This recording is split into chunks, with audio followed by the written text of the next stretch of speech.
suffering will be legendary, even in hell.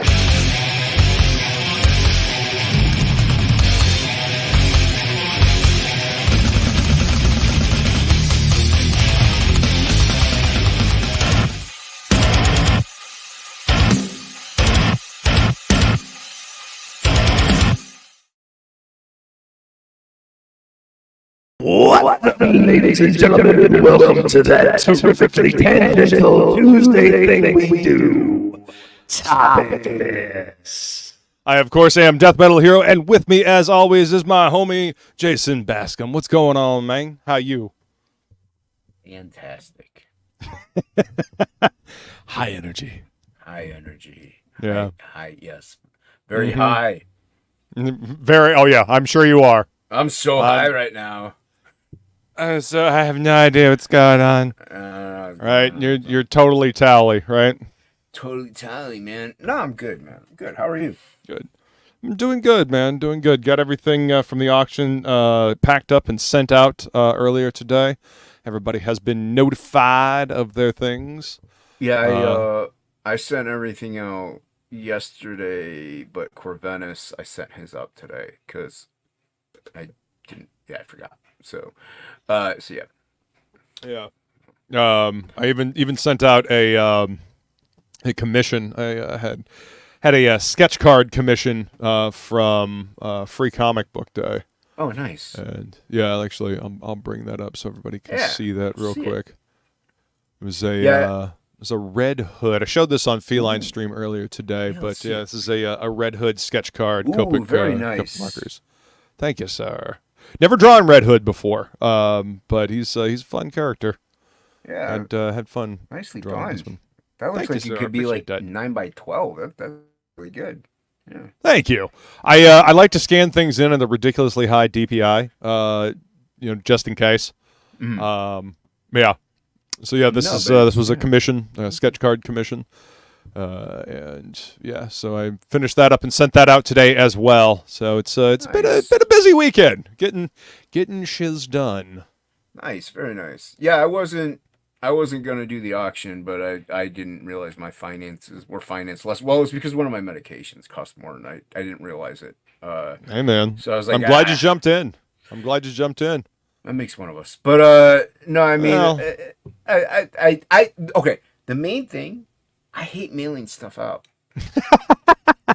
I hate it so much. Right. Like, well, I mean, I don't know if you've received, but I package it up at work and I do all the things, and it's just, I gotta cut the cardboard down, and I'm like, I mean, and then I gotta make sure I get everything right with the addresses, and it's just, it's tedious, and I'm like, I'd rather just almost not do it, even if it's like $1,000. I'm like, yeah, but then I gotta mail it.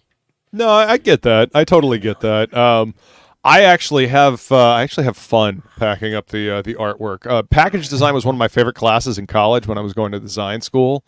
So getting the cardboard, especially like for 11 by 17, or the larger sizes, 11 by 14 or whatever, and figuring out how to make the cardboard kind of fold around so that it's all one piece. It's kind of like I don't know. It's like a 3-dimensional puzzle for me. And I don't know. I have fun doing that. I've got it down to kind of a science now too. So, well, we have for our boxes, we have these folded inserts that we put, cardboard inserts that we put in to fold in to keep it from getting crushed. Yeah. So, and they're fluted, so they're really thick, and so I cut those down, and so it's just tedious. So I don't have anything. I don't fold them up. I just cut those down, and yeah. Yeah, I've been getting the like the cardboard trifold cardboard things that kids use for their like science fair projects. I get a bunch of those because they're cheap, and then I cut those down because that's a lot of cardboard, and they're sturdy. That's a lot of cardboard, especially if you layer them. So yeah, those have been working out really well for me so far, and they've already got. If I can figure out how to use like the already made folds in it, even better. You used to use like 18 pieces of masonite when you shipped before. I was like, This is Yeah. ridiculous. The mat board. Yeah. I realized that was adding a lot of unnecessary weight to the packages I was sending, so I found a better way. I was mortally terrified of artwork getting bent. So understandably, You know? especially you had that incident with Wolverine that happened. Yep. So yeah. Yeah, and the sad thing is that was such an awesome Phantom piece, and it got totally fucking wrecked. Yeah, it just was. totally fucking wrecked. Yeah. Even putting it in like a big thick book and like stacking things on top of it, trying to flatten it out, it's still got all kinds of creases. I mean, it's still an awesome piece. It was a good piece, but now it's a damaged awesome piece. Yeah. Quick question. Yes. I was at my LCS, just got my regular poll. I mean, this was in it. This was in it. Do you have any idea why they would do a facsimile of this one? A facsimile of Secret Wars #5? Yeah, it's a facsimile. What? That's what I said. I'm like, why? Why number 5? What? That's my exact expression, dude. When I got home, I was flipping through them. I'm like, what is this? I'm like, why do I have number 5? That's a bizarre issue to. Why isn't it number 8? Nothing happened in that issue. Why isn't it number 1 or number 8 or why number 5? Right. I tried because they've already Googling done number 1 and number 8, but number 5, nothing happened in number 5. I tried Googling it. I didn't. Nothing. Like it's not like first appearance of this nothing. I'm like, okay.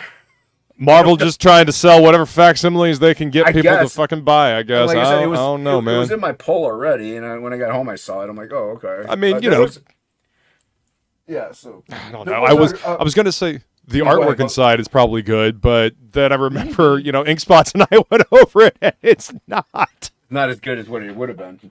No. The inker fucked it up horribly. Facsimile of a Green Lantern book with a foil. I didn't pick it up, though. I was like, I'm okay. I don't need every single facsimile they make. Seems like some of these facsimiles are getting way out of control. A little bit. Yeah. So yeah. There we go. But got some more artwork done this weekend. So it was a weekend of getting artwork done. I was trying to wrap up a couple of commissions. I don't know if you saw this, but this is Witchblade as a D&D character. Oh, that's right. You told me about that. Look at that. Nice. Thank you. Got to put some Copic markers on this one. And then this one will be done. You can take this back up to Gotham City Limit. But I think I'll be working on another commission. The other commission I got tonight on another Hardly Hero sketch cover, this is the one that's going to be CGC'd. So I got to draw an assassin on that one. I gotta send you that thing. Yeah, please do. Yeah, I'll send it to you. You're gonna probably have to remind me if I forget by the time you go to send it. But oh yeah, I will. Yeah, you're brave, man. You do full body stuff on those sketch covers. I kind of just do headshots. Now. Yeah, well, I mean that's what the person requested, so. And that's cool. No, and dude, it looks dope. I just also think I could get more detailed in the headshot than I can with full on body. You can get detailed with the body, but I like the expression, so I like to get in there and get dirty with that. Well, some of the other ones that I have, I'll do a little more close up on. But I had an idea for that one, and I actually never drawn Witchblade before. Drawn her a couple times. Okay-ish. Better than I drew that broad last night. No, it's terrible. Yeah. I think it turned out just fine, man. And it did after I ripped it. It was a fun show to watch. No, it was a fun show, without a doubt. Krager killed it, but I was like, I mean, I was in Discord with Billy afterwards, and apparently he was glad that I didn't have to draw Snake Eyes because I guess I suck at it. But well, at least your friends will tell you the truth, right? I guess so. But no, because I had to draw Lady Death on the Dark Grift one, and then I had to draw the Perfect 10 broad. I'm like, I don't mind. I can draw women. That's not the problem. It's just they're not as detailed oriented, like in the face and in the body. Like There's really no like, you'll make them look older.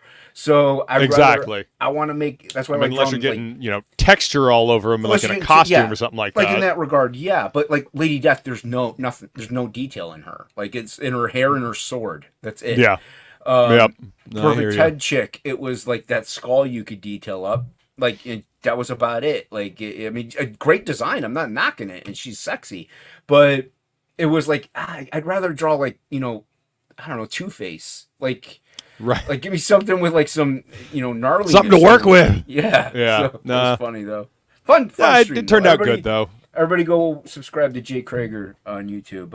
Absolutely. A lot of fun stuff. Streams every Monday night with Will Perdomo. For the Love of Comics is the name of the show. For the Love of Comics. They're gonna have go watch. Nice. Yeah, and then June 3rd I will be on there. Yes, you will be on there. That'll be dope. Yep. It'll be fun. I'll get to talk about Mercenary Guild. And that's what I said. I said, now, like they highlighted, I'm like, that's who you should have Luke on it. You draw sexy chicks. So I do like drawing the women's. They are fun. Or Plague-L. Like if the wheel's gonna hit the chicks, you two is definitely or Shelby. He draws nice ladies as well. But he does. Both Plague-L and Shelby draw some nice ladies. Yeah, it's not like I suck at them. It's just I get bummed out whenever it's like a contest. I'm like, eh. Yeah, well, I mean, there's the added pressure of a time limit and all that. So, I mean, I'm used to the time limits. Yeah, but I mean, the added pressure of time limit and then a check on top of that. So it happens. It happens. But we got to chat. Yeah, real quick before we get to them, I was just gonna say I should have done what Krager did and just gone with the face. But yeah. That was smart. Sometimes in that regard, if you're not sure, just zoom in. Yeah. Yeah. Well, I guess we can say hi to him now. Whatever. Oh yeah, we got Haldir jumping in here at 7:30, saying hail, Haldir. Good to see you, sir. Keep posting them pieces of artwork, man. Keep drawing. It's awesome. Yeah, you're doing good. I believe everybody should draw. It's good for the soul. What's up, Ray? Good to see you, sir. Thank you for coming to hang out, brother. What's going on, man? Speaking of Devil Flyer, he says, hail all. Welcome, Rex. Good to see you, man. Hey, look in there. There's a Jimmy in the chat. Salve, amigos. Good to see you, buddy. Belongs. Jesus. And there's my beautiful lady. Skull, gorgeous. Good show today. Skulls and cilantro. Yeah, we had an all Frog G trivia today on the Happy Hour Hangout. I bet you got like one right. I think I got like 4. Wow. Yeah, I did pretty good for a Frog G. But yeah, it was fun. It was good. Frog G actually even came to hang out with us and read his own questions. Yeah, cool. It was very cool. It was a nice surprise to have him come hang out with us today. Who was asking about Frog? I don't know if it was Billy. It might have been Billy. I can't remember. Or maybe it was. Oh, it was Will. It was Will on the show. He was like, I haven't seen Frog in a run. I'm like, well, his work schedule, is kind of funky, so it's really tough for him. I'm like, he's on with Michael T every Sunday night, Monday morning. I'm like, he's on with that. I don't comment, but I lurk. So, yeah. I'm usually crashed out by then. You're usually asleep by then. Yeah. Yeah. Yeah, I do enjoy my sleep. You're also a responsible human being. I'm up until 3 or 4 in the morning, and then I wake up at 10:30, and I'm like, why am I so tired? Yeah. Well, hey, I enjoy my sleep, and I like to feel refreshed when I wake up in the morning. Sometimes I'll stay up until 3, but I sleep about 15 hours on the weekend. So yeah. Some person says greatest show ever. By golly, Stan Lee. Probably. Yep, Stan loved us. Absolutely. Yep. What's up, some person? Good to see you. Thank you for being here. Sunday at Ashbury Park. Kids tickets are still $5. Today's Tuesday. Is he on the right stream?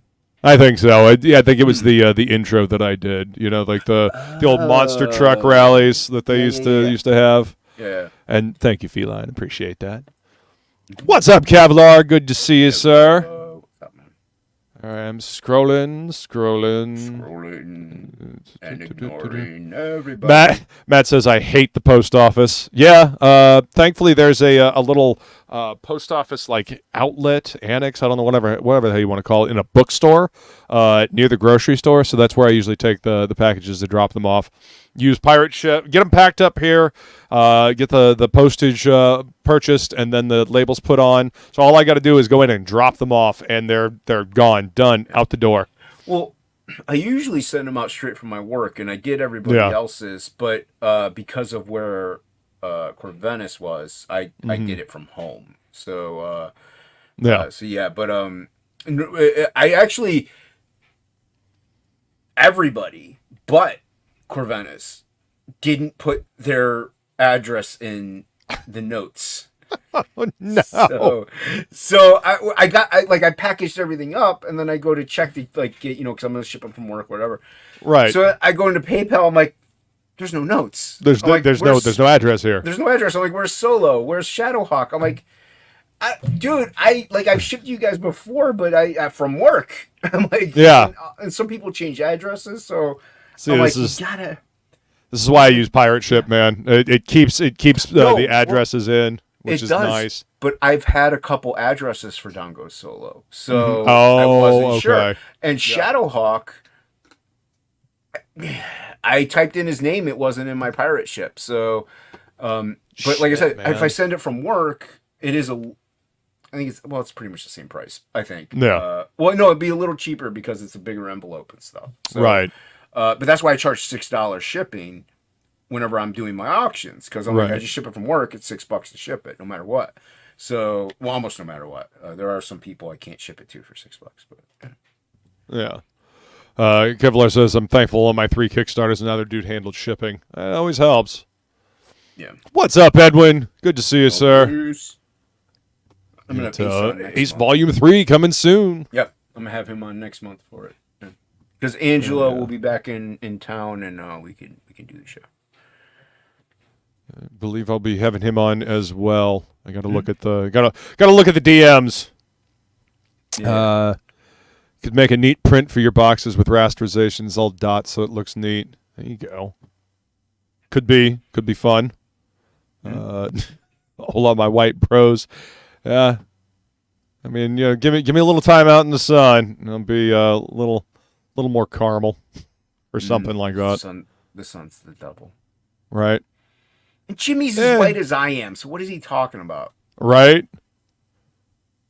All hail also Steppe doubt old back now. Welcome back, sir. Welcome back. Someone dies in the issue? Maybe not. Someone dies in Dragon Rage? Yeah. Loved that cover from One Storm. What's up, Adam? Good to see you. Love how Jason made it feel like a Sin City cover with the red lettering and the font. Yeah, Shelby crushed that cover, man, and Billy did that logo for me. And it didn't, it's not like he spent hours on it, but he did that logo for me though, and I was very happy he did that because I wouldn't be able to do it. But yeah, no, it looked great, man. And that was the motif I wanted. Yeah, that was the motif. Hopefully, you like the interiors too. I get mixed reviews sometimes from people, so I don't know. No, dude, that book turned out great. Thanks, I enjoyed it, and I'm glad you did it traditionally. That way, you had like all the pages. There was a very visceral feel about the book. Looking through the pages. The few of them, like I think somebody sold one of the panel pages, and then the splash pages all went.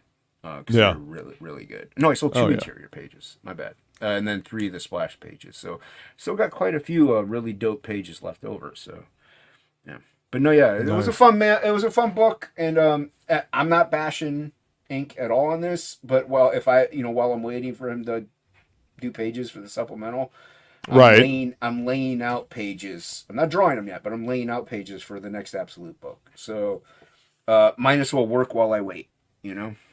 Yeah, absolutely. Absolutely. Might as well get another book out there, get more work under your belt, add to the mythos. Yeah, at least get it started. If I could get even a quarter of it laid out before we're done with the supplemental, awesome. If I get no more laid out and we get the supplemental done really quick, cool.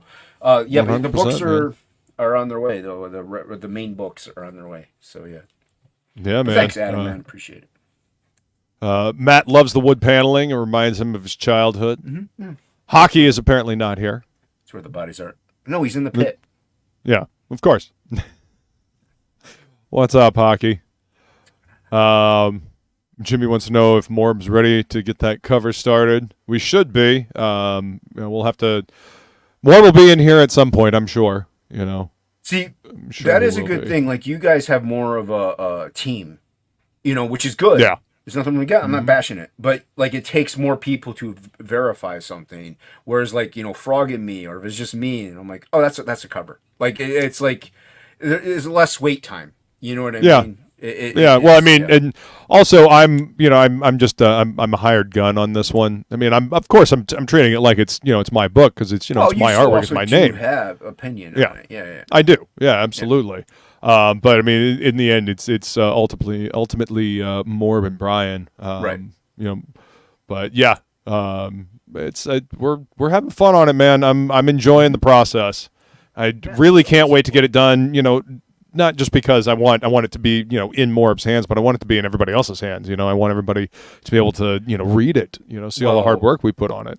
I mean, it's a big undertaking. That's 70 pages plus. 76. So, yes, 70 plus pages. So Yep. that's a lot. Yeah, and it's your first book, so that's good, dude. That's impressive. Nice. Thank job. you. Yeah. I'm hoping that I can live up to the faith that has been put into me. I mean, I feel like I'm doing some good work on it. The work everyone's been seeing, the work I've seen, it's great. So yeah, you're doing really well, man. You're doing really well. I appreciate it. The page that I'm currently working on is a full page splash, and it's from an angle that I've never done before. I'm trying to do things just that will tell the story that'll fit the story properly instead of just playing it safe.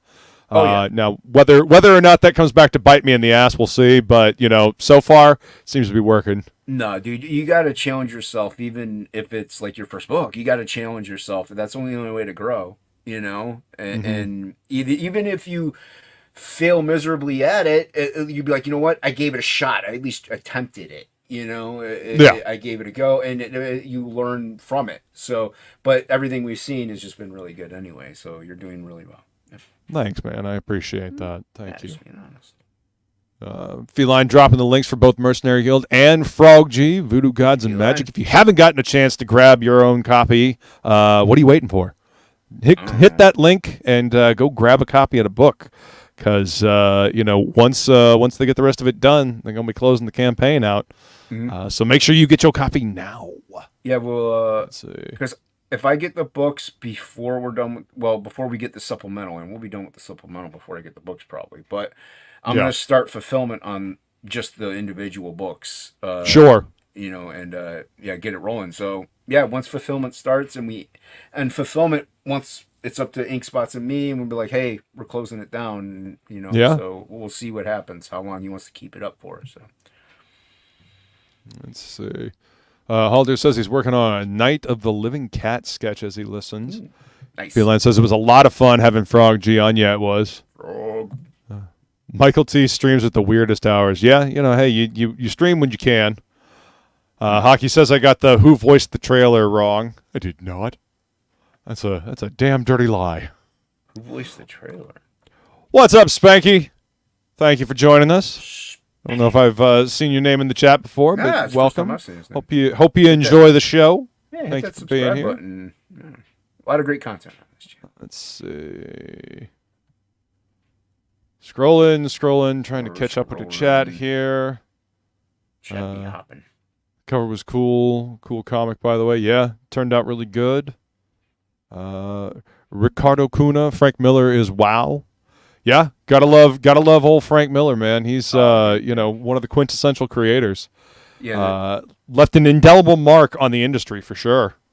It was funny because I had started the another Absolute book a while back, and I did the first page, and I looked at it, and it's kind of like what Shelby, like, not the pose, but like it was just the face, and it's like what Shelby did. It was just all like Frank Millery, and I'm like, because that's what I was gonna go for, but Shelby kind of already killed it, so I'm not gonna even attempt it now.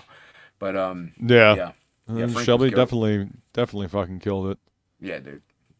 All right, let's see. I think I'm catching up here. It's always weird when a story requires something you've never drawn before or an angle. Well, to be fair, Matt, I did it to myself. The scene that I'm currently working on, it just seemed to fit the the actions that were happening, and it kept the page interesting. Oftentimes, when characters are talking, they can get, I mean, what do we always complain about? People in the characters, they're in a coffee shop, they're just sitting and talking. Talking head pages can get boring as shit. So you got to do something to jazz it up. You gotta play with that camera angle. Gotta change it up.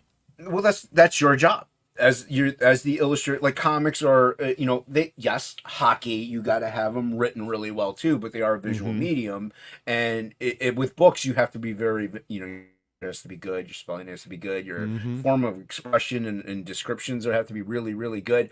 But once you go into the comic format, you have to get an artist that can like do that with pictures and engage the viewer. So it's your job to make sure. I've never drawn this before. I got to make this look interesting. I got to make it look interesting. I've never drawn this in this way, but it would make it look cool. So you have to do it. You can't, you can play it safe sometimes. Don't get me wrong, but there's sometimes where you're just like, look, I've been playing it safe for the past page and a half. Let's twist it around. Yeah, and, let's do something fun. Let's jazz it up. Yeah. Absolutely. What's up, Monstrositus? How you doing, man? Monstrositus. Been a while. Hope you're doing okay. Yeah, I see him. Thanks for being here. From time to time. Yeah, it's good to see him. All the jokes are out of context now. You might as well skip to the end. Well, you know what? We're at the end here. So there we go. I managed to catch up with the chat. Suck it, hockey, you nope. Yeah. You nope. Yep. But congratulations on fixing your PC, Monstrositus. That's always a good thing, man. Yeah, you're fine so far. So excellent. Like I was saying, I was having a little bit of an issue on the Hangout earlier today. My camera was apparently flitching. It was flashing white. Like a good thing about, and like I tell everybody, if you're a straight on digital artist, like you should learn traditional, because if your computer goes out, like you're a traditional artist, you can just keep drawing. Like, you know what I mean? You can just keep going and whatnot. But if you're a full on digital artist, you might have a pencil and paper around, but are you used to that format? It actually might be beneficial if your computer breaks down a little bit. That way you can be like, oh, I want to draw. Because I got to do it traditionally and help flex those muscles. See, this is why I do both. This is why I work a lot digitally, but I also I switch back to doing traditional. It's good to keep both of those, because they're similar but not exactly the same. You use the same kind of muscle memory, but there's still different things. You get used to having the Control Z and being able to lasso things and move them and turn them and shrink things down. It can kind of become a crutch. And anybody that's worked a bunch digitally, you know that. Yeah. I mean, it's time saving. I completely agree, but being able to do things traditionally and realize that I've got to erase this and redraw it. Sometimes that happens. But at the same time, that makes you a little better, because you're like, man, I really don't want to erase this, so I kind of got to nail it. You know what I mean? Or when you go to ink, like it's not permanent. You can white out stuff, but it has a little bit more of a sense of permanency. So you're a little more cautious and you're a little more caring, and you kind of want it. You got to be more precise. But like you said, though, like with the they both have their advantages. Like, I think that's a really good thing to try to be as controlling in the traditional sense. But I also think it's a good thing you can lasso and maneuver things and fix them really in a quicker manner. And like I did a video because I hosted last week, and I did a video for Wednesday. I was like, it may be digital, but it's not AI. Somebody had commented, who said it was? I'm like, well, this is where people also think, oh, it's cheating. It's like artificially generated, because you're lassoing, you're pinching, you're zooming. You're doing all these things that are cheating and artificially created. And it's not wrong, but it's wrong. It's not accurate. Ricardo, are you talking about they're not similar? Stop lying to yourself. Drawing traditionally versus digitally. I mean, I use the same techniques that I use when I'm drawing digitally as I do traditional. The only difference is I can move things around. I don't have to redraw something. But if I see something and it's wrong, I'm gonna fix it. It just keeps me from having to redraw a bunch of stuff on the same page over and over again and muddy up the page. Let's put it this way. They're similar in where if you had a blue line that you were light boxing, It's Yep. no different than just throwing off that second layer and redoing, the inks Yep. again, redoing the inks again. It's similar, but not. You also have to know how to do it. Like you have Yes. to know how to draw, either which way. Like you just have to know how to draw, unless you're tracing crap, which I mean, yeah, you're cheating at that point. But yeah, it's still the same as to where there is a disconnect. Mother's a tracer. Your mother's a tracer. What's up, Angela? What's up, Angela? There is a little bit more of a disconnect though digitally. I find like whenever there's that pen to paper, pencil to paper, that I don't know, there's just that energy that's there that flows between the pieces, the actual physical things. There's more of a connection. Whenever you do digital, it's just I don't know. There's just something that's just missing. There's a disconnect even when you're drawing directly on the screen. That's what I mean. Yeah. Yeah. Man, there's something about drawing on paper, like something physical. Graphite on paper, ink on paper. I love that feeling. And there's also the oh shit, I might fuck up, especially once you get to the ink stage. And there's the thrill of like, hey, I managed not to fuck this up. Yes. Yeah. Yeah, it's a great feeling. And plus, having originals. I don't know. I like having originals. I like, and that. I mean, I guess that's part of the reason why I enjoy doing the auctions, because I like being able, especially with the Copic markers, man. I am having so much fun working with Copics and color right now, and figuring out, Nice. like where the light's coming from and the different colors to use, like laying down the lighter colors first, and then coming in with the darkers and like blending and layering that way.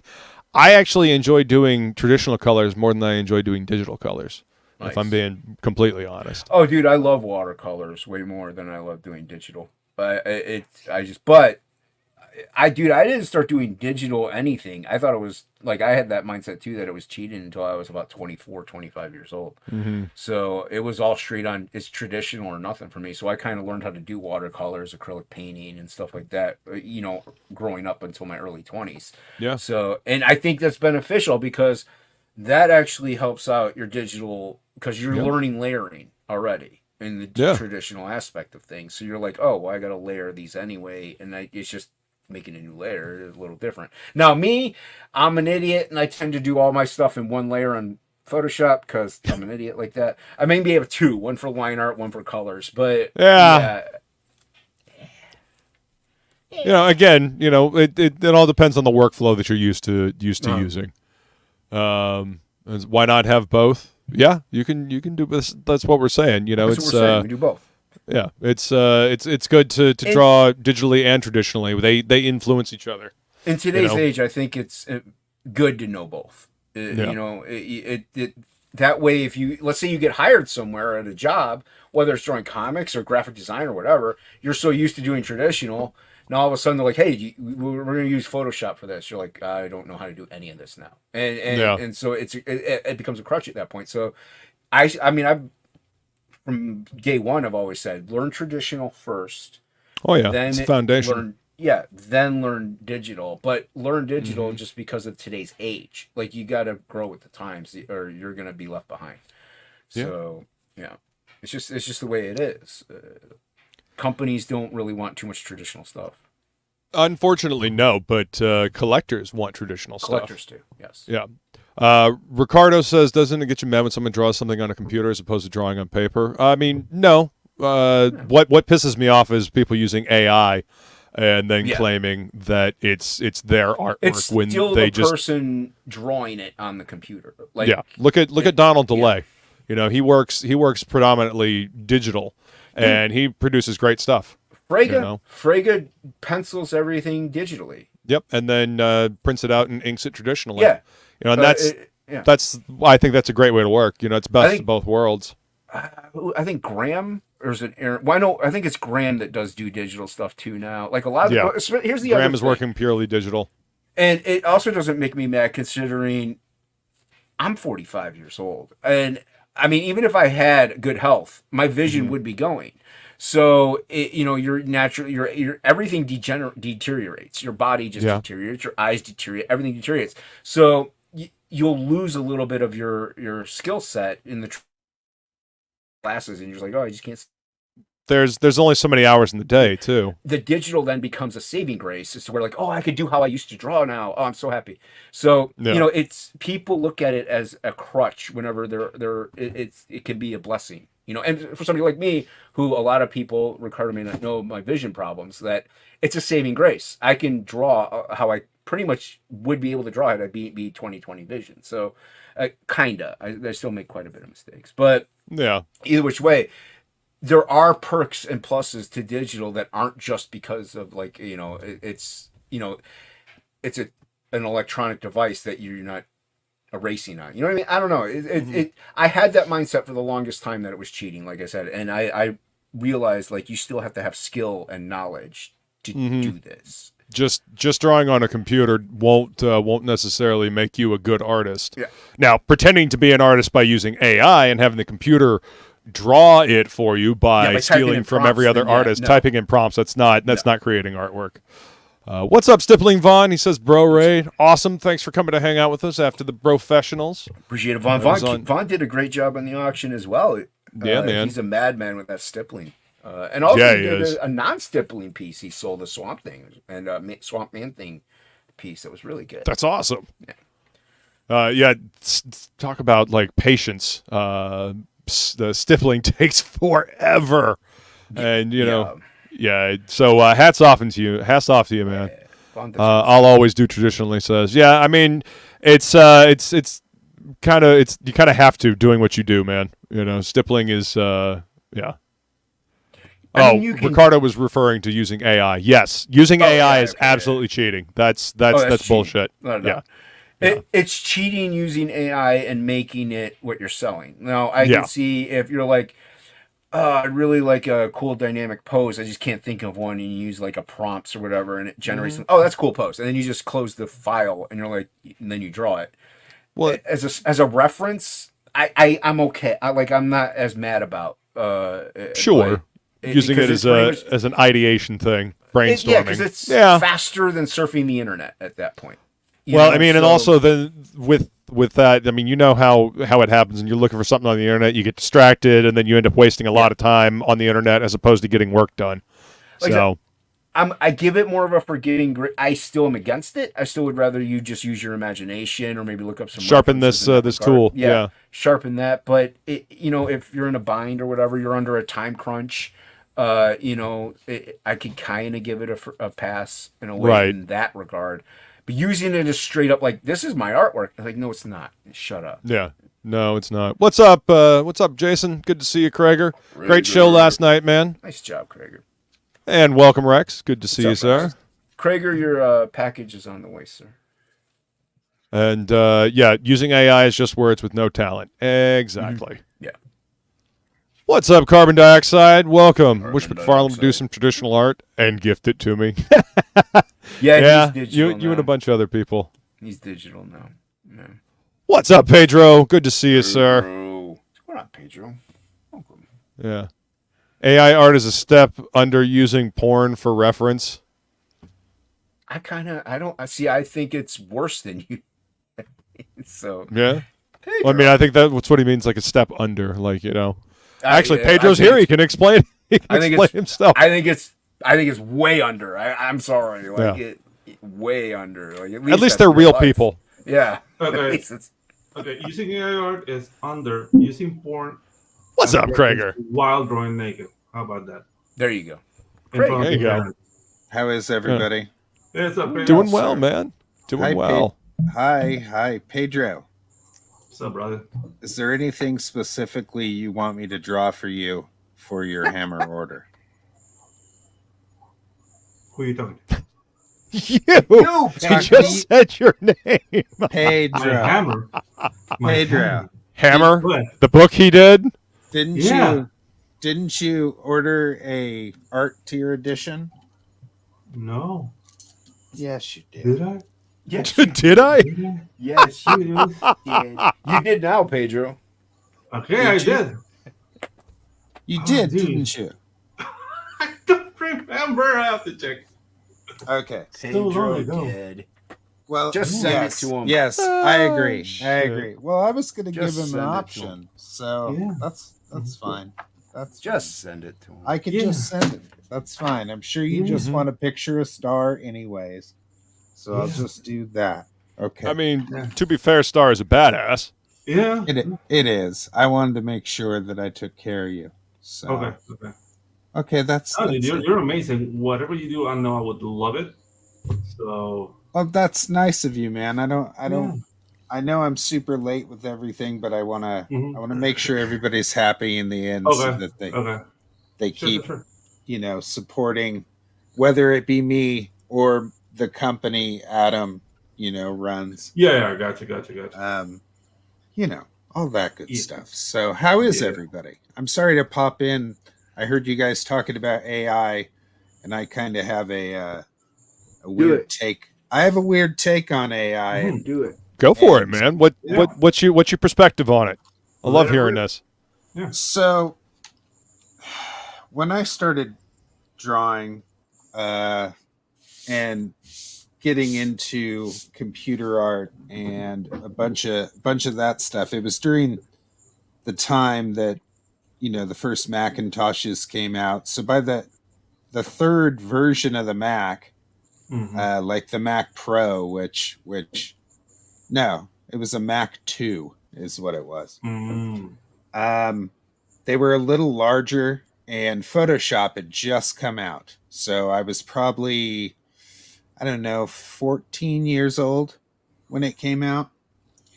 And my dad luckily owned a computer store. Oh, wow. Okay, cool. In Orange County. And he just so happened to have bought a Logic Tree, which was the main computer store in Orange County that essentially licensed Apple products. What's up, Morb? And when he did so, he, of course, owning a computer store, I got to see all this really cool stuff. Like I had a scanner, a big scanner, a big 11x17 scanner, and I had a color printer in like junior high. Like, oh damn, like I had a lot of interesting stuff. So I got to learn a lot of things in different ways growing up. So while everybody was using markers and colored pencils, I was going home and scanning my artwork and coloring it like as bizarrely as possible as I could in Photoshop, and then printing it out. And this is around the time that Ollie Optics popped up, and Ollie Optics were I believe, people who did the first digital coloring for comic books, which would have been Spawn, right? Yeah.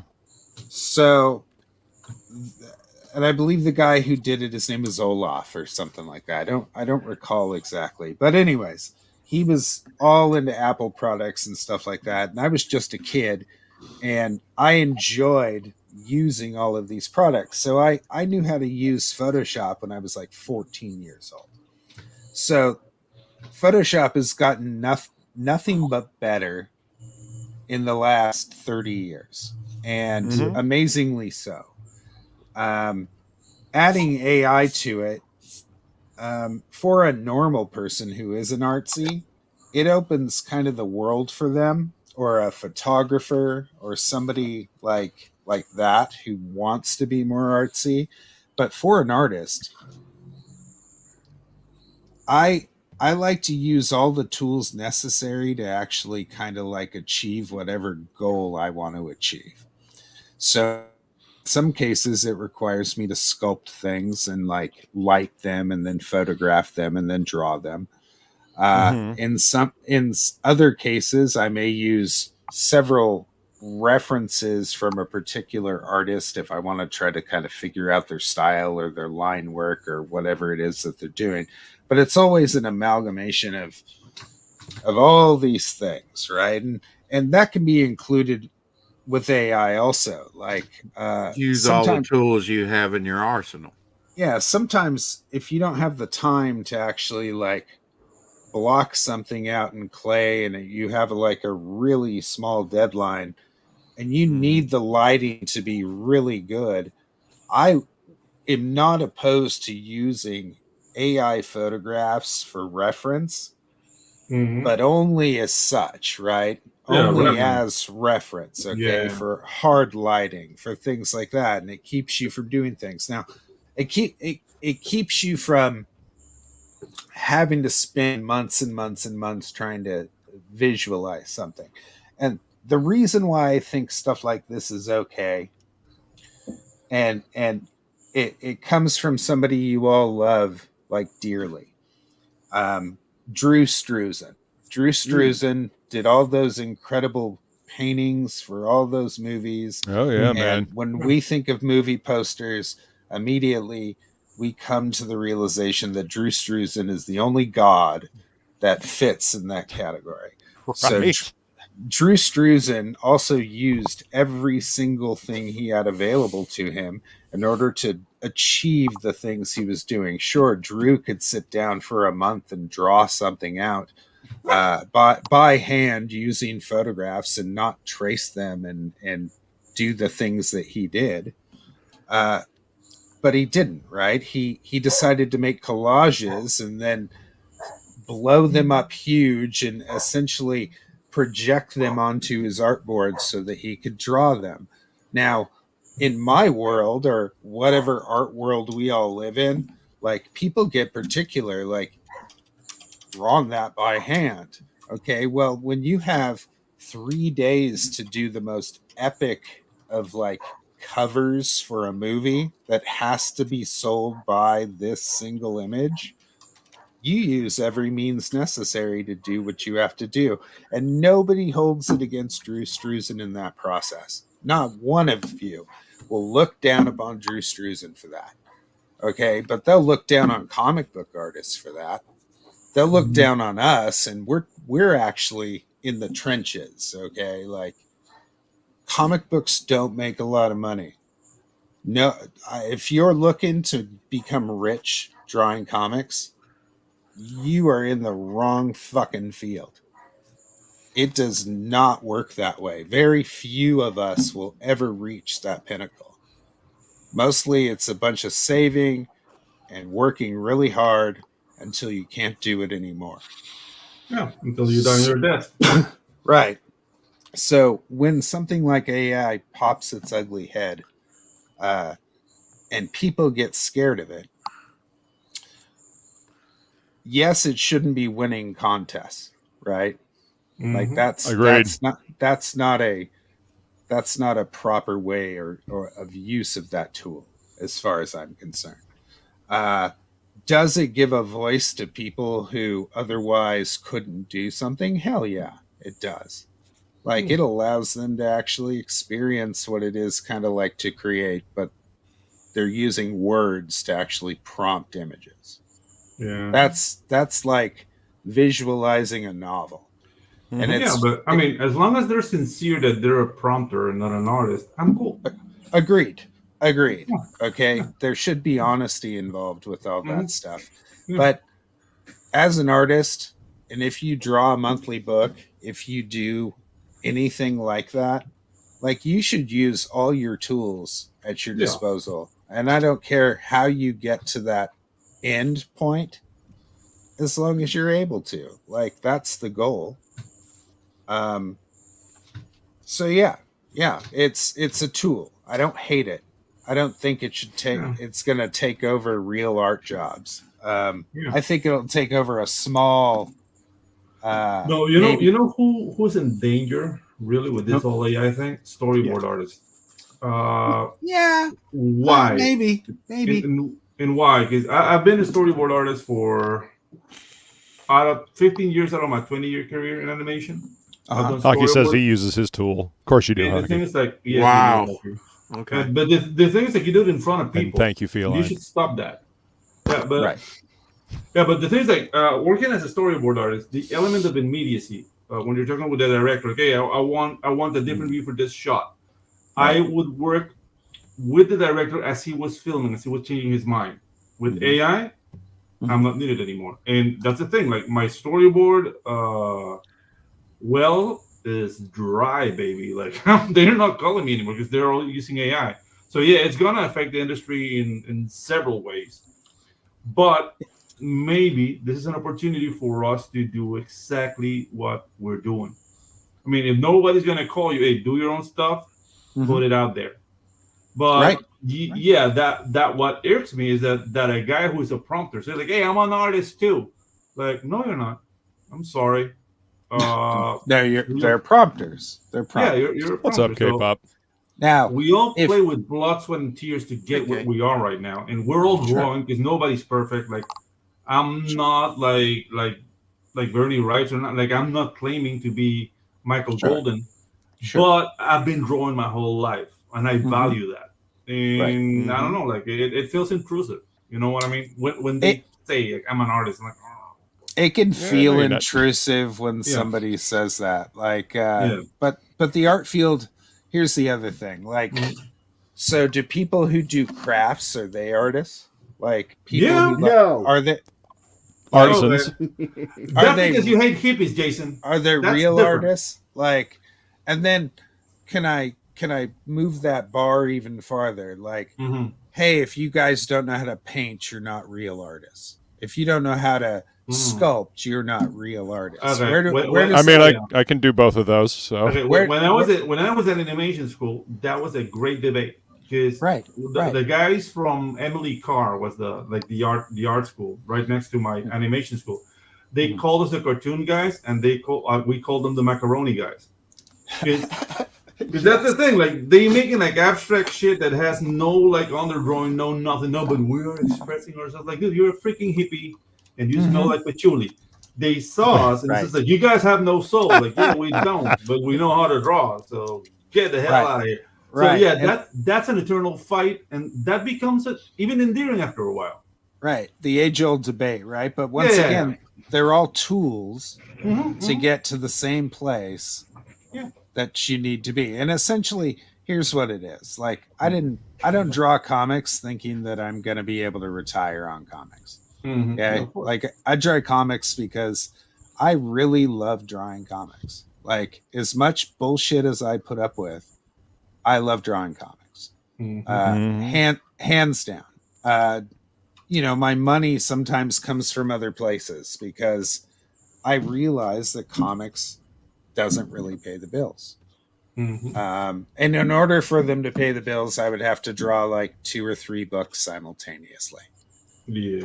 On a monthly basis, which, you know, would require a Herculean feat and a lot of help and a lot of preparation. And a lot of lube. Yeah, a lot of lube to kind of, you know, hump that thing into submission. So sorry, I just kind of went with it. So it's I still feel as an artist like we can nitpick about what is and what isn't. Yeah. But if it's all a tool to the same place, and if we're just here to pay the bills, then, you know, it's every last man for themselves at that point, and we're all in an ocean, a huge ocean, in a dinghy with like a single paddle doing circles. So where it's not really the greatest environment to try to thrive in. So but the thing about comic books, it's not about thriving, it's about being happy with your art, and that's why you're an artist in the first place. It's about that satisfaction of completion. And not to slip another euphemism in there. Yeah, I won't. I promise. So, but I'm not I see AI art when I see it, and it's some of it's really dope. Like some of the stuff people prompt, and it's super limited right now. Currently what they can do, but I've been noticing that, you know, they're able to finally kind of get to people's styles. And that's an interesting thing to me. And I feel the same way about, like, listen, if I want to learn somebody's style, I just have to study it, and then I go practice it, and then I do it. right? So what's the difference between that and a computer doing it?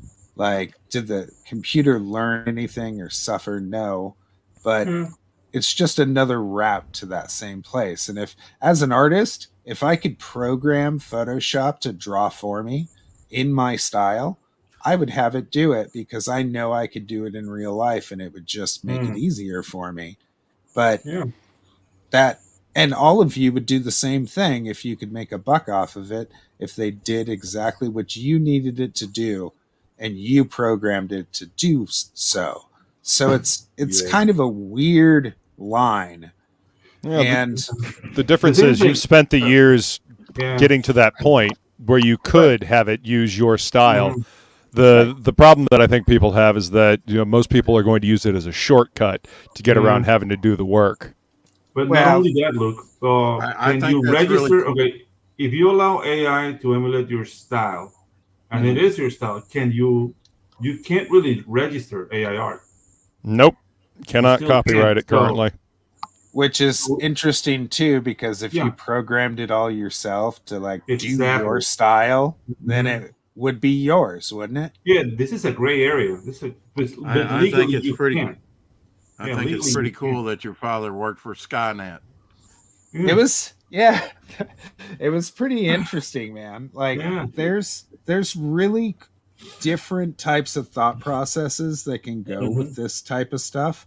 And like I could say everybody who uses ZBrush like cheats at sculpting because there's all this stuff in ZBrush that you can kind of just drag in and put together.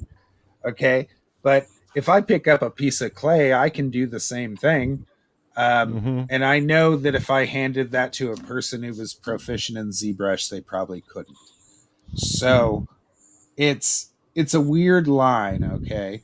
And once again, because art is so weird and subjective, we're always going to get people who get upset, like severely upset over these innovations in art.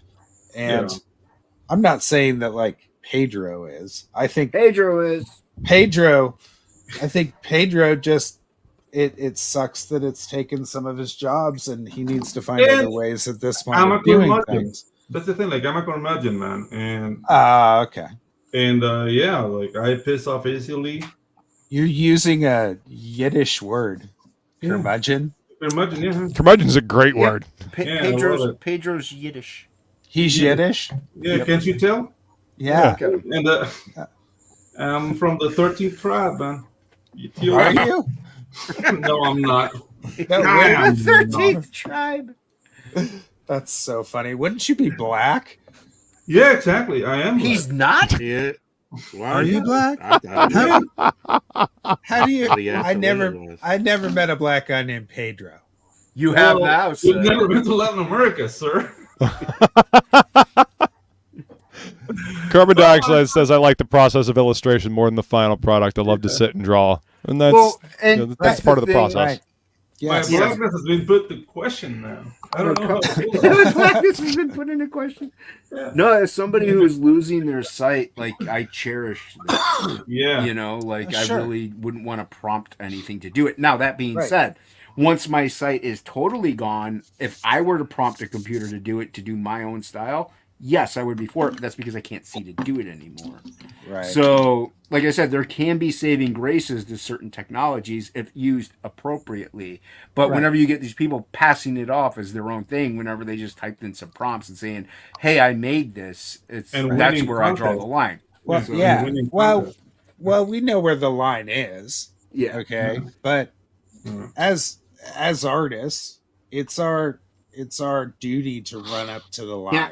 Okay, not cross the line, but run up to it. Yeah, so as much as you can. And they even try. I have people trying to tell me as a writer to use it. Yeah, exactly. And they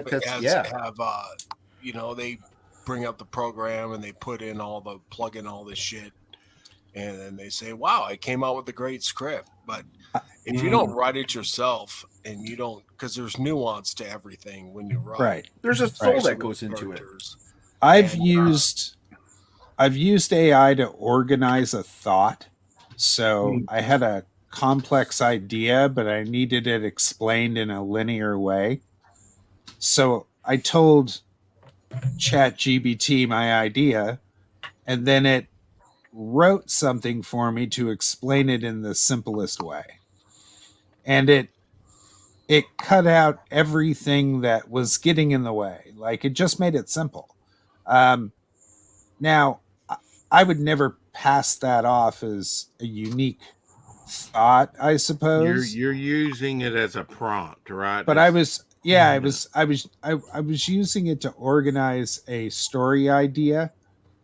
And so I had given it the story idea. It had started to write it, and as it started to write it, I would tell it, no, go this way, do this, do this.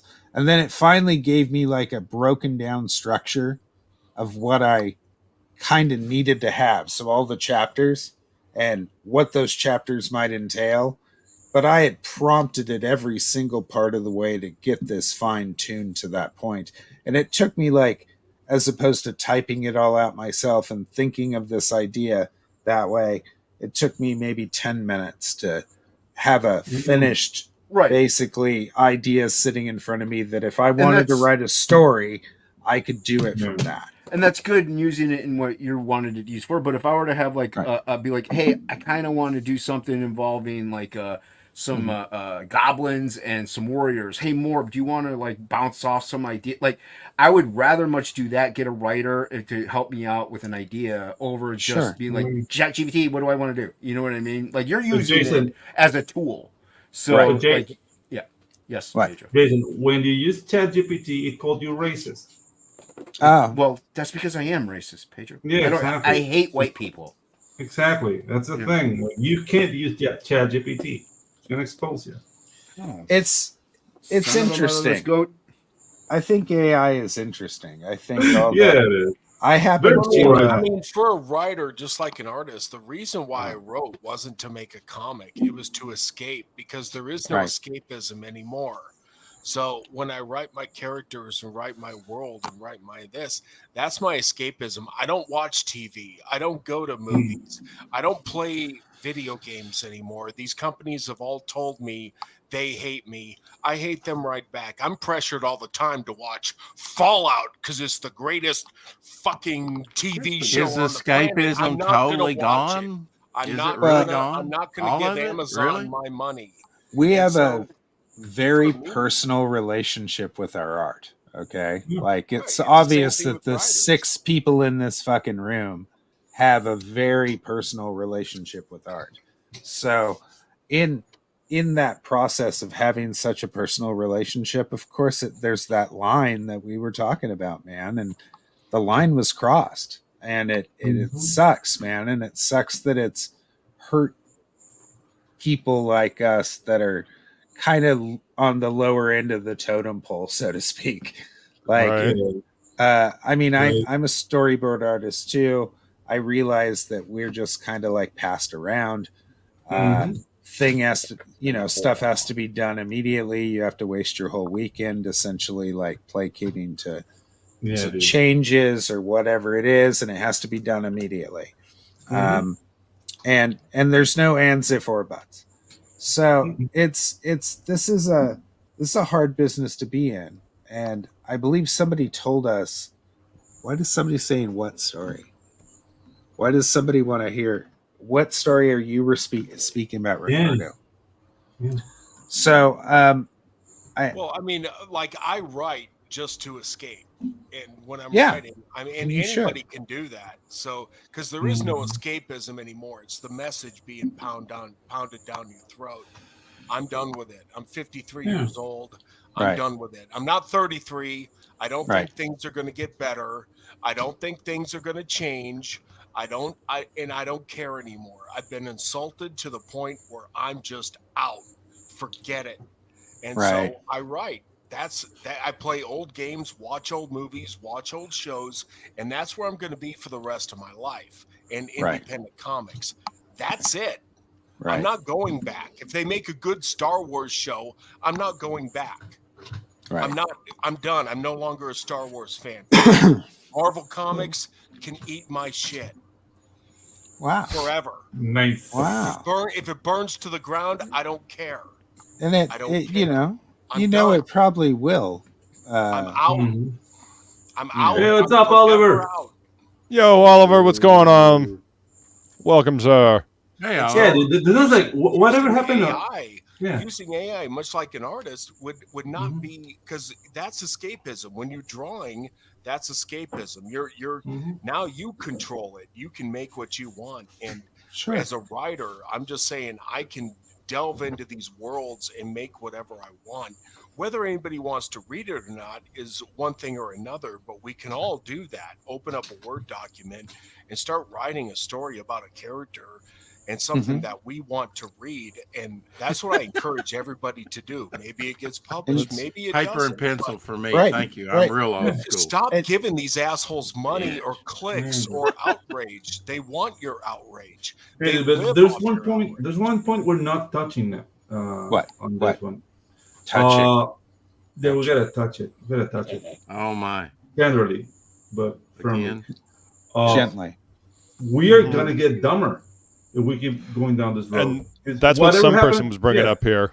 You know, whatever one happens skill to may doing atrophy. things- yeah, whatever happens to doing things because they're hard. Whatever happens to sweating and dude like busting Leveling your up. ass, and then Mhm. looking at the result at the end is like I did that with It's- prompting or the AI. That's not gonna be there. Like, oh, I did it in 20 minutes. Oh, whatever, Binky. Like, you suck. It's we're still here, man. Like Yeah, nothing. It's the only thing that's changed is the landscape just a little bit. And we're just gonna have to kind of We- find our way around again. So and it we can't control any of that stuff. Yeah. And Sure. what I've done with all of this garbage is just get it out of my life. I'm not going to Mhm. depend on them to give me my entertainment anymore because they hate me Sure. and they want to push their agenda. I'm going to make my own and let the chips fall where they may. If people want to buy my book, great. If people don't, that's too bad. But and I'm going to try to support all the independent people that I can because I know Sure. that they're not pushing an agenda. But Sure. I'm gonna. There What's was up, this Hank? mini series called Merlin years Mhm. ago in the '90s. I remember that. Yeah, Remember and Merlin? how did they defeat the evil witch? Did they hit her with a sword? No, they turned their back on her, said, "You have no more power," and they just walked away. Sure. So there was no outrage, there was no clickbait, there was no calling out. They just walked away. And I that's wish what- we more just gotta people would walk do that. away. I Disney wish more doesn't people would do that. exist.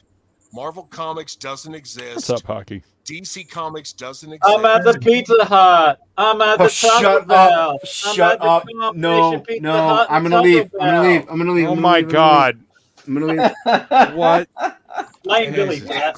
Christ! I love it. Collectively, as a- I as love a it. world, if we just turn our backs on all this stuff, I mean, they're already downsizing. Hollywood is downsizing. The video game industry is downsizing. I mean, Microsoft just shut down 4 studios and laid off a bunch of Bethesda employees. They're Well, that's downsizing. because they went on a buying spree and they, didn't do enough due diligence thinking about what they were buying. And also, a lot of people that are in the corporate sector that are in charge of this shit, they're dumb. They don't understand what it takes to dumb. make this stuff because they've never been in the trenches of doing this shit. Yeah. So that's why that happened. That's you're Carbon dioxide says AI will strip things of their personality. AI would have wrote, "You are a hound dog" instead of "You ain't nothing but a hound dog." Well, that's human creativity. That's why creativity is in the realm of humans. We create things. We come up with things. We have Crying all the imagination. time. AI doesn't have imagination. AI is taking what's already there and then, compiling it together based on what you've written down, what you've typed in as a prompt. Yeah, sure. To me, AI is like a comedian with Tourette's. Like, is it nice. funny or just like a spasm? Like, there's no Douchebag. soul there. Yeah, it is going to be part of the landscape, so It there's is. really no way to get around that. So it just is. Yeah, it's here. Oh, It is yeah. what it is. People are gonna do it. Like, we don't matter like that. We Yeah. can't make people stop. all the more reason for us to keep being creative and imaginative. What's up, Bennett? I don't like the idea of AI cars trying to drive because, iRobot, that whole scene where he's, the car is just driving along and all of a sudden AI takes over and he can't, he's got to try to disengage the autopilot. That shit can be hacked. I don't like the idea of putting chips in our brains because that can be hacked. Anything that they say can't be hacked can and will be hacked. Dude, for every measure, there's a countermeasure, and for every countermeasure, there's a countermeasure. If you have a chip in your head, some nerd can make you shit yourself.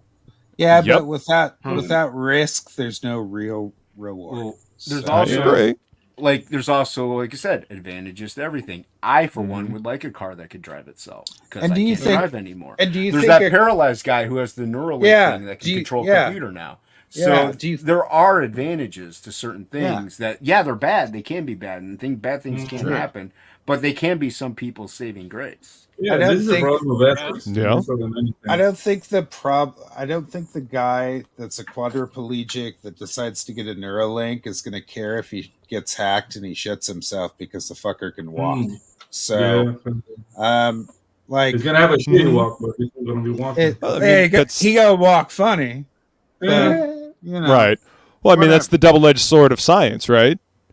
Science has brought us so many great things, but it's also brought a whole slew of horrible things that have happened as well. So, I mean, that's the double edge of progress, I guess. Yeah. You said science. There's a million failures before there's success. Okay. Well, I saw some creative use of AI today. Ink is proof of that.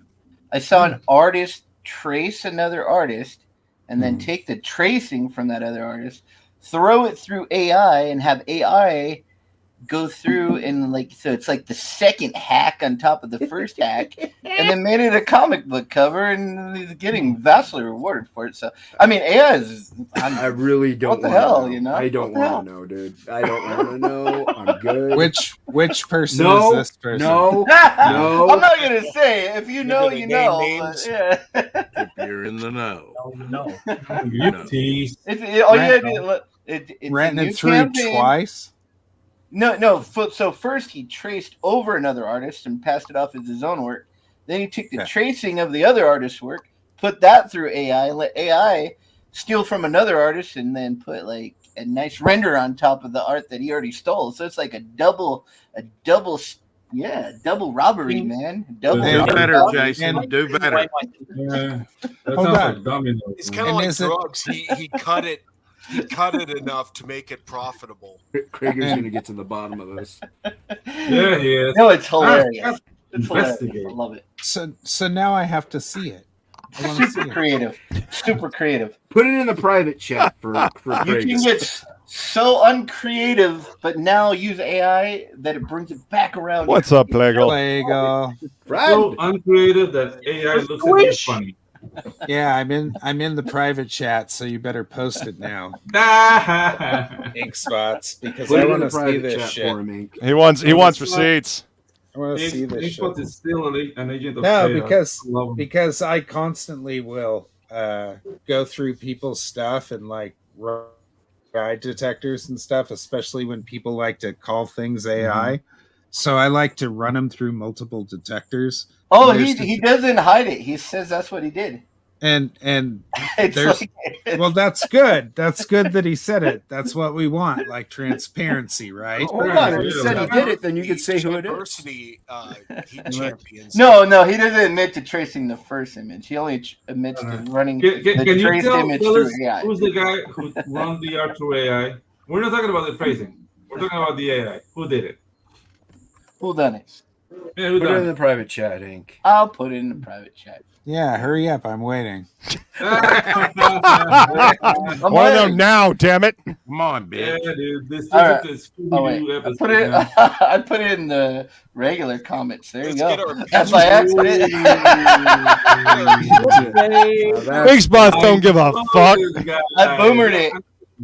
Just scroll down. He'll tell you what he did. Yeah. Oh yeah, he talks about. He's open about it. He's way open about it. Yeah. I've teased him on Twitter all the time about how he's just a big fat hack. But... Pirate Queen versus Slave Girl. Is that the guy who No. looks? Who is that? You just got us all canceled. Uh-oh. No, I am unfucking cancelable. I don't give a shit. Yeah, I didn't get anybody canceled. That's fucking stupid. Yeah. It is fucking stupid. I mean, I'm friends with the You can guy. either do the work or That's you the can't guy- do the work. No, That's he's the guy perfect. He's a perfectly nice guy. He just I'm he friends is with what the he guy. is. He is what he He is. draws But yeah, like he's Campbell. doing this as an experiment. Like I'm not like Yes, going he to, like, yes. Every panel's an homage. Every single panel. He's really open about that. Like What's up, Anthony? Artist. Hey, there's mainstream Marvel guys that are the same. All I want is some creativity. You know what? Eh? They're profiting off of it, so more power Nice. to them. That's cool, Rex. You know. Well, if they're honest about it, then that's all we're Yeah. asking, right? So I Yeah. know it sucks, Yep. but Transparency. I don't have you a know. problem with what. That's what I said. It's so it made a turn. It was like you can take something that's super uncreative and then you like go so far with it that it's kind of like how a movie can be so bad that it's good. Sort of that thing coming back around, man. With At Like some Roger point- Corman movie, eh? at some point Is it just is has put to be a easier. story that's good too, Right. Because I look for story and characters, and I've seen good art and bad art in comics. But again, I come from a different perspective. Yeah. So I don't just buy comics for art. Obviously, I appreciate good art, but Right. I've also had comics that had good stories, good characters, good character development, what have you, good action. And if that pops through, and the art might be subpar or compromised or whatever, I might be able to give it a pass. But again, I'd have to see and read the whole product. Yeah, I'm pretty snobby about the stuff I buy. It's pretty terrible. Like, as an artist, you think I would collect more, but I don't. I'm like, Gregor, super I want to ask snobby you about about one that's near and dear to my heart, and I think it was the inspiration for Waterworld. So don't judge it on that. The comic was a lot better. The Pacific Comics, I believe it could have been Eclipse. It was Freak Wave. I don't remember that. It was like a dystopian, it was a flooded world. Everybody lived on much like the movie. I assume you've seen the movie. Yeah, and With it's Kevin one of Costner. my I think it's- favorite movies. Yeah. Yeah. Yeah, I think love it's Waterworld. Brandon Sanderson art, but I'm not sure. Nice. It's beautiful Da- stuff. Fucking Yeah. Dan to the Eagle, rescue. what's up, man? I think Hey, it was in Deadline. They had it in there. Later on, he did this book called Skins with like a little dwarf, like punk rock guy. I remember seeing that, but I never picked him up. Like, as I said, Yeah, I never picked up Skins, but the Freak Wave was in some like anthology stuff that I did read. So your question, Rex, is what? Had I seen that stuff? Yeah, Or- and I'm sharing screen, Luke, there, or whoever's in control there. hang on. Just show you an image from Freak Wave, I believe. Cool. Oh, I think that's sweet. I think it'd be something you'd like, because it's Yeah. one of my favorites. That looks cool. That is Never, kind of cool. Yeah. Yeah. The main character had dreadlocks. He went up a couple against these couple guys in like a VW, and they had bowler caps. They're British guys. They were bad guys because it's kind of a scavenge. They're British? Yeah, a bunch of hockeys. No, they're- Peter They're Milligan. Peter Milligan. Bit of the wrote it. ultraviolence. That's I right. believe Peter Milligan wrote it. Let me find some There more you go. images for you. Yeah. But, All right. Well, I'll have to look that up on eBay and see if I can find some stuff. yeah, What- Dan, what's the usually Dan, runs a pretty good Dan, yarn. didn't you get the complete collection or something? Finally? I did. I got a collected works of the artist guy. Yeah. You do? What's in Yeah, I the do. project, Rex?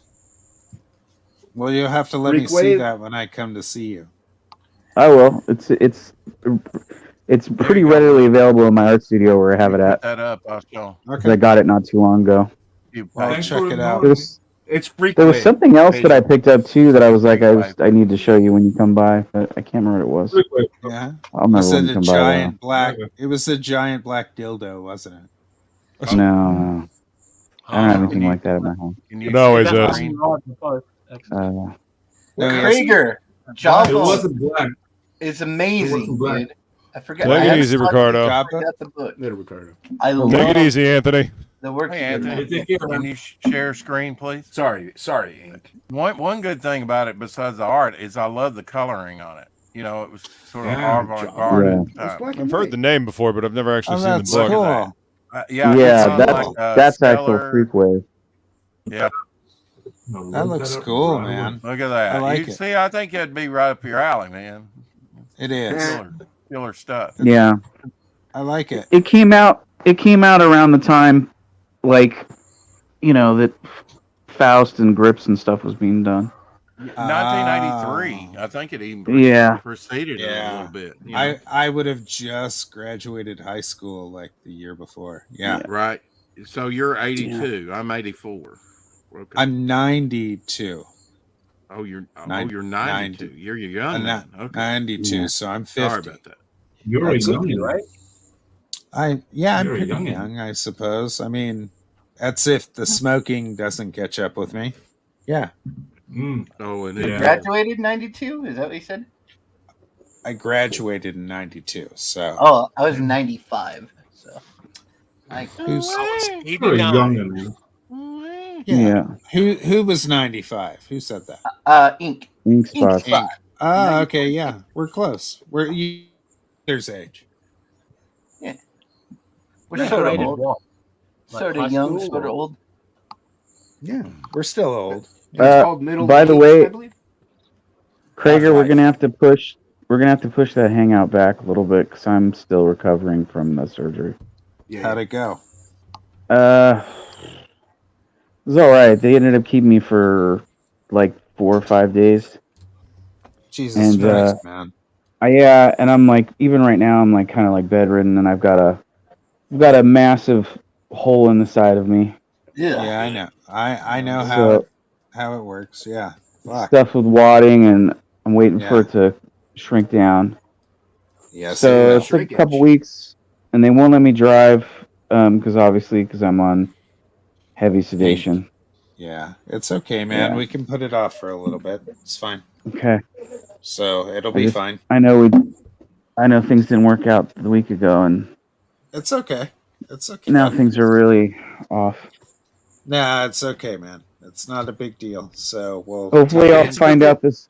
Hopefully, I'll find out this week whether or not I will still be a crowdfunder on Indiegogo. yeah. Yes. So, we'll see. Yes. Yeah. Hope. Yeah. I hope you do. We're fingers Yeah, crossed. I sent them some stuff, but I think what I sent them wasn't very good. So I don't know if they're going to be happy with it. Something's better than nothing. Well, we'll see. We'll see what they say. Maybe your doctor can write something. They don't, dude. They really don't give a shit. If anything, they were very dismissive and rude about my health situation.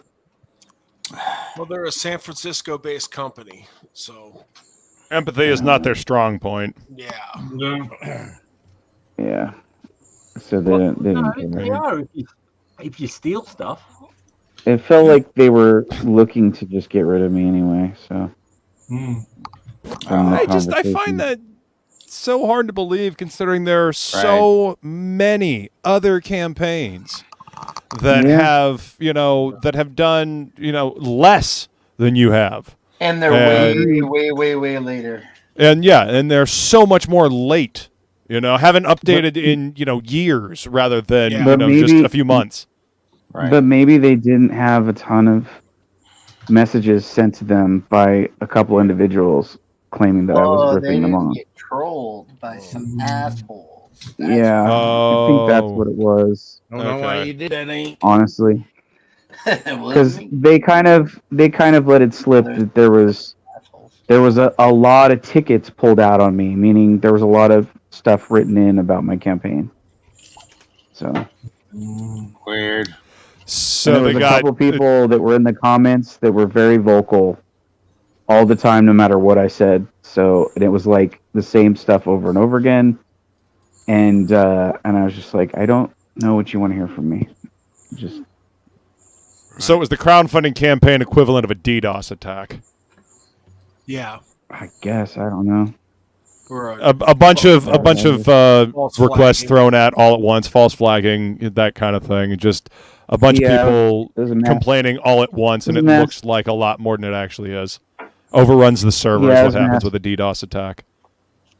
It was a mass flagging for sure. People seem like they don't have So- anything better to do. It's amazing. That's stupid. When you could Yeah. just 'Cause, I mean, it ask was- for a refund. Ask for a Yeah. refund, and I'm sure Plague would have given it to them. Right. Even though, it's months I was after. extreme about it. I mean, Right. there's one guy that did ask for a refund that I have not given it yet to, but I will be. Okay. So, It's, in this regard, it's that simple. yeah. In this regard, I'm guessing somebody just wanted to be a Hockey dick. can wait. He's okay. Well, And one of them wanted- is a complete fucking shithead that I've had run-ins with too. So, yeah. Oh, Billy. Oh. Some people just want to be an asshole How just are because you it gives them a awake? sense of power to be an asshole. Sure. How can Makes you them laugh? feel good When to you fuck laugh, with somebody. don't the shit just fall out of your asshole? You're too old. You're old, Rex. That's what I'm getting at. You're old. Yeah, the old like laughing runs. Yeah, just Ha ha. Ugh. yeah. So Rex, are you Yes, ready for this Monday, Rex? I am. Okay. I wanted to make sure. Mm-hmm. So I'm going to be heading out, guys. I got some shit to go do. It's Coming on, Craig. Hey, take care, dude. Yeah, it's good to see you, Jason. Thanks for coming, man. See you, man. Thank you for letting me come on and bitch about You're always stuff. welcome. I dude. love Jawbone. You're always welcome to be here, man.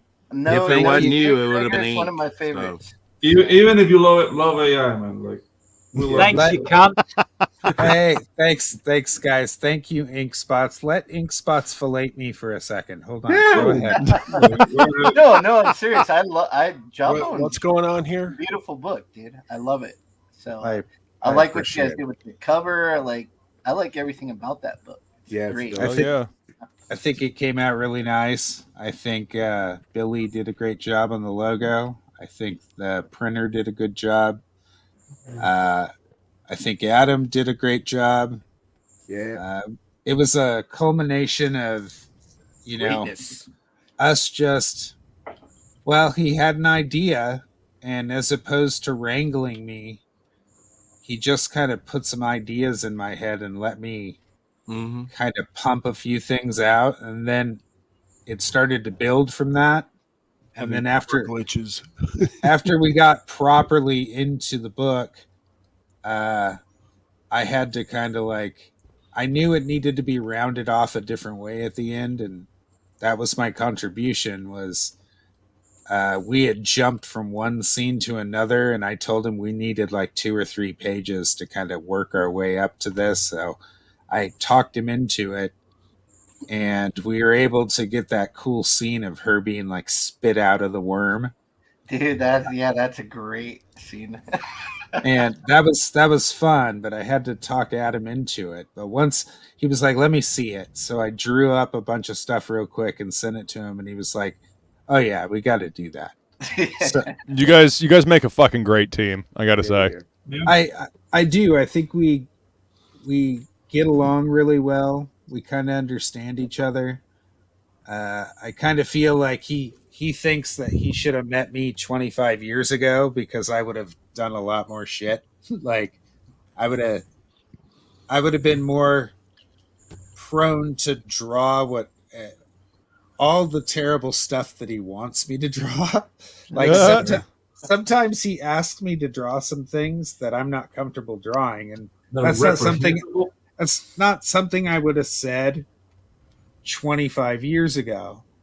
But, and I'll tell him why, like, hey, I don't think the character would do it this way, or I think it's more effective not to show it. Maybe we imply it.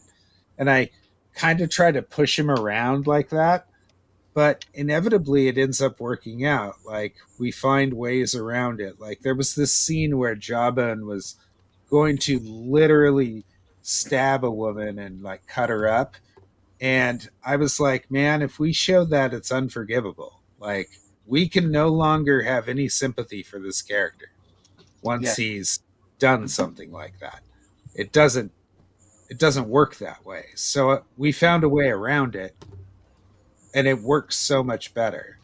So I guess we work really well together in that aspect. So I push him. That's all right. I'll draw the terrible stuff for him. You can just keep drawing the stuff you're drawing. And you can keep a clean conscience, yeah. Yeah, draw that penis bigger. Draw that penis bigger. You know what? I used to be like, if you look back at the art I did 30 years ago, it was all adult work, in the vein of Tim Vigil. So it was super violent, super brutal. It was super violent against women. So you're one of the few people that know when I say Silverline or Greater Mercury, you know what I'm talking about. Twin Peaks. Oh yeah, Nice. Oh yeah, yeah. My first comic book that I purchased myself when I was in high school, because I started collecting comics my freshman year in high school, was Grips by #1 by Silver Wolf Comics. I spent $20 to get it, and that was my Bible till Faust came out a year later. Was the price already going up if you paid $20 for it? Really? Yeah, the price had already gone up from 88. Like, it had just come out that year, and they were selling for $20 a pop. Yeah, it was that good. So, and it really kind of forced me in the direction I wanted to go. I was like, oh my God, comics can be violent and like crazy. And then I got, probably about 15 years ago, I really got into like Mike Allred stuff, which he's Mormon, and he doesn't really do violence, right, or nudity or any of that stuff. And I fell in love with his like Madman, his Silver Surfer run, his Fantastic Four run. I enjoyed when he did, the X books that he, what was it, Ecstatics? Oh, Ecstatics, yeah. Yeah, it was just different. It was cool, and when I realized that I could tell a story without having incredible violence or sexuality or anything that, like, I felt that stuff was pushing the story along for me as opposed to an actual plot. So yeah, that shit. Something's really, really heavy. I feel like I'm gonna get attacked by an alien. Like, that's how I feel about kind of like Steve Rude too. Like his work has that classic, and it's like it's just storytelling, good art, and it's just it just sits right there in the middle of everything. So I love Steve Rude and Allred. Like they're kind of similar to me. And it's cool because they're able to tell these stories without pushing it along with this grotesque violence. Or even though I love drawing that stuff and did for years and everything else, it just held no more appeal for me. And I felt like drawing comics didn't have to be that way for me anymore. Even though people still like ask me to draw boobs and do all that stuff. That's fine. I don't care. Those are fun. I just feel like I can tell a story without it, and it might actually do better if I do, like, instead of trying to shock people with unnecessary stuff. Like Tim Vigil did a Batman story, and he made sure to show Batman fucking Catwoman. Okay, guess what? I don't have to see that to know that it happened, right? Yeah, exactly. I think the implied stuff is more effective, really. I do too. Your mind can fill in the gaps. Look at that Steranko page in Nick Fury that he had done it kind of straightforward, and they're like, no, this is too graphic. And the innuendo that he came up with for that page was so much more, it had so much more sexuality to it than the original page. Yeah, did any of you guys see the Daniel Warren Johnson, like Namor, Susan Storm, and they're sleeping with each other underwater on an octopus? No. Yeah. No, I Dude, didn't see that piece. it's one of the dopest pieces, and it sex. doesn't show graphic sexuality. It shows bodies tangled up, but it still is so good compared. Like if I want to watch porn, I'll watch porn, man. Yeah. But when I want to read comics, I want to read comics. Like watch porn. I don't You watch no, I don't need background. porn Well, I think in it's my comics thing to move safe for forward. a young audience too. I know people enjoy that, and that's fine. I'm okay Yeah. with the adult aspect of comic books. Yeah, hardcore. Yeah, I just having pickles. I just found that it doesn't help me as a storyteller. Yeah, I think I figured it out. It is Twin Peaks. I have two versions of this shirt. I have one with Laura Palmer, and I have one with Agent. Here's that Daniel. I've actually never watched Twin Peaks. Shame on you. I put it in the chat. I've heard good things. I've heard that I need to watch it. So Did you put it in the correct chat? Put it in the regular chat, probably. Nice. Anyway. Good. Cool. Thank you. You can't click on it, but if you highlight it, paste it into your browser, you can see that picture. actually, you can click on it. It's you can. I have a wrench. Yeah, you have a wrench. Yeah. No one gives me a wrench. That's dangerous. He doesn't even have a wrench on my channel. That's a biohazard. No, that's a great picture, dude. I see what you mean. Like on that giant octopus, that's pretty cool. It's pretty good, and it gives you. It's very passionate. It's very intense. It's very, and it doesn't show penetration. It doesn't show vagina. It shows in between her thighs. Yeah, doesn't show vagine. He's really he's got a good thrust there. You can feel the motion. The motion in the ocean. Oh yeah, it's intense. That's balls and all of it. Super there, tasteful compared to like some of the stuff Oh, I've it's seen. tasty all that. She's staring that shit up. I love the way DWJ draws. Dude, like you watch him draw, and it's just white out and ink, and he's like, he doesn't care. Like he'll go straight in with ink, and then white out right on top of it, more ink on. Dude, I love that. I love that. You get that texture and all that. Well, that's what I like about Skit's work. You know, he's a painter. Yeah. He does collages. He gets experimental. I think even before Sienkiewicz started doing that in the early 80s, I felt like we needed to move toward a more design-oriented, artistic, instead of the 9-grid panel or whatever people were doing. You know, the illustrative part of it. You know, and I think people have sort of flexed and done some of that. And then also in printing, be innovative in printing. You know, I liked a Distant Soul back in the 80s when she reproduced just the pencils. Right. Instead of inks. You know, just pencil work can be beautiful. It can. You know, that's just one example, but you can do. We were talking about AI earlier, so the only way to combat AI is to be human, man. Get your mistakes, and that's Danny Warren Johnson. He makes a lot of mistakes. Puts on, you know, just rolls with it. But that's like creativity, and that I don't know that's what computers can't take away from a real live artist. Like we have certain things in us that it can't copy. So. Yeah. Right. We adapt, and there's it's beautiful that we can do so. Daniel draws like he's painting. And that's what's so amazing about him is that he's more of a painter than a illustrator. When I've seen him ink it like blue, I'm like, what the heck? He's not trying to get like a smooth, like perfect line. No, he dropped. All right, now white out, paint, whatever, over the top, do it again. Like, that's how I approached Jawbone Death. Like I wasn't thinking about like making pretty lines. I was just thinking about making lines that felt like they were moving, like lots of energy, as much energy as I could eke out of it.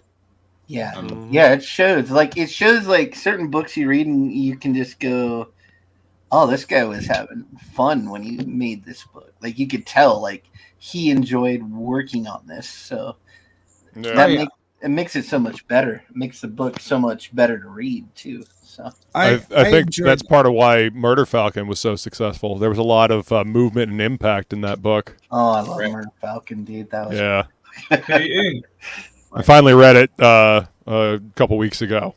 I just sat down and read the whole thing all at once. Oh, Craigie, and it was fucking great. You guys want to see something interesting? Hold on. Yeah, of course. Hey, Ying. What up? What book made you think that the artist was having a stroke? I know. What's that? What book made you think the artist was having a stroke? Squirrel Girl. Okay. Oh. So this is the I think Frank hardcover. Miller's recent stuff looks like Oh, hang on. This is the hardcover of Murder Falcon. Ooh, Fuck yeah. That's cool. Right? In case you guys have never seen this before. I haven't. But I just happened to nice. have ran into Daniel Warren Johnson. Holy crap. That is badass. That's rad. So he hooked me up with this little drawing of Mervyn here. Or Murph. That is fantastic. Yeah, it was super awesome of him. So I got this in San Diego a couple years back, and fantastic. Yeah, they were. Dude, I mean, that is I wicked think cool. That was Murder Falcon was one of the first series I picked up when I started collecting more sort of mainstream stuff from the comic shop again. You know, instead of just everything that's crowdfunded. So he did that book after he did Extremity. Yeah, that Extremity was like one of his first, I think, creator-owned projects. That came out through Image, if I remember correctly, because I remember selling it in the comic shop. Well, I remember seeing Dead Earth. That was the first time I'd ever, like, the cover to Dead Earth, and I remember seeing it the first time and seeing his art and being like, that's not a very pretty Wonder Woman. And then... Oh, yeah. Wonder Woman... Yep. Yeah. That was one of the Black Label books, right? Yeah, and I looked at it and I said, that's not a very pretty Wonder Woman. I just kind of, like, Shelby? discounted it. Hey, and then Shelby. What up, J-Bot? Years later, Adam kept telling me Daniel Warren Johnson. And I was like, I don't know who that fucking is. And he goes, I'm going to send you a book. And he Amazoned me Murder Falcon. And when I got it, I looked at it like real quick and flipped through it. And I just was like, I don't know if I'm interested in this. And I just put it down. And then I picked it up again and I flipped all the way to the end of it. And I saw a picture at the end of somebody that I recognized. And I went, oh my God, I got to read this now and find out what this is about. So I went all the way to the beginning and started reading it. And I've never cried reading a comic book before. Oh, dude, that story is just pain. It's beautiful, though. Dude. Yeah. I've never ever cried during a comic book, like reading anything, and it just broke me down. The death of Phoenix.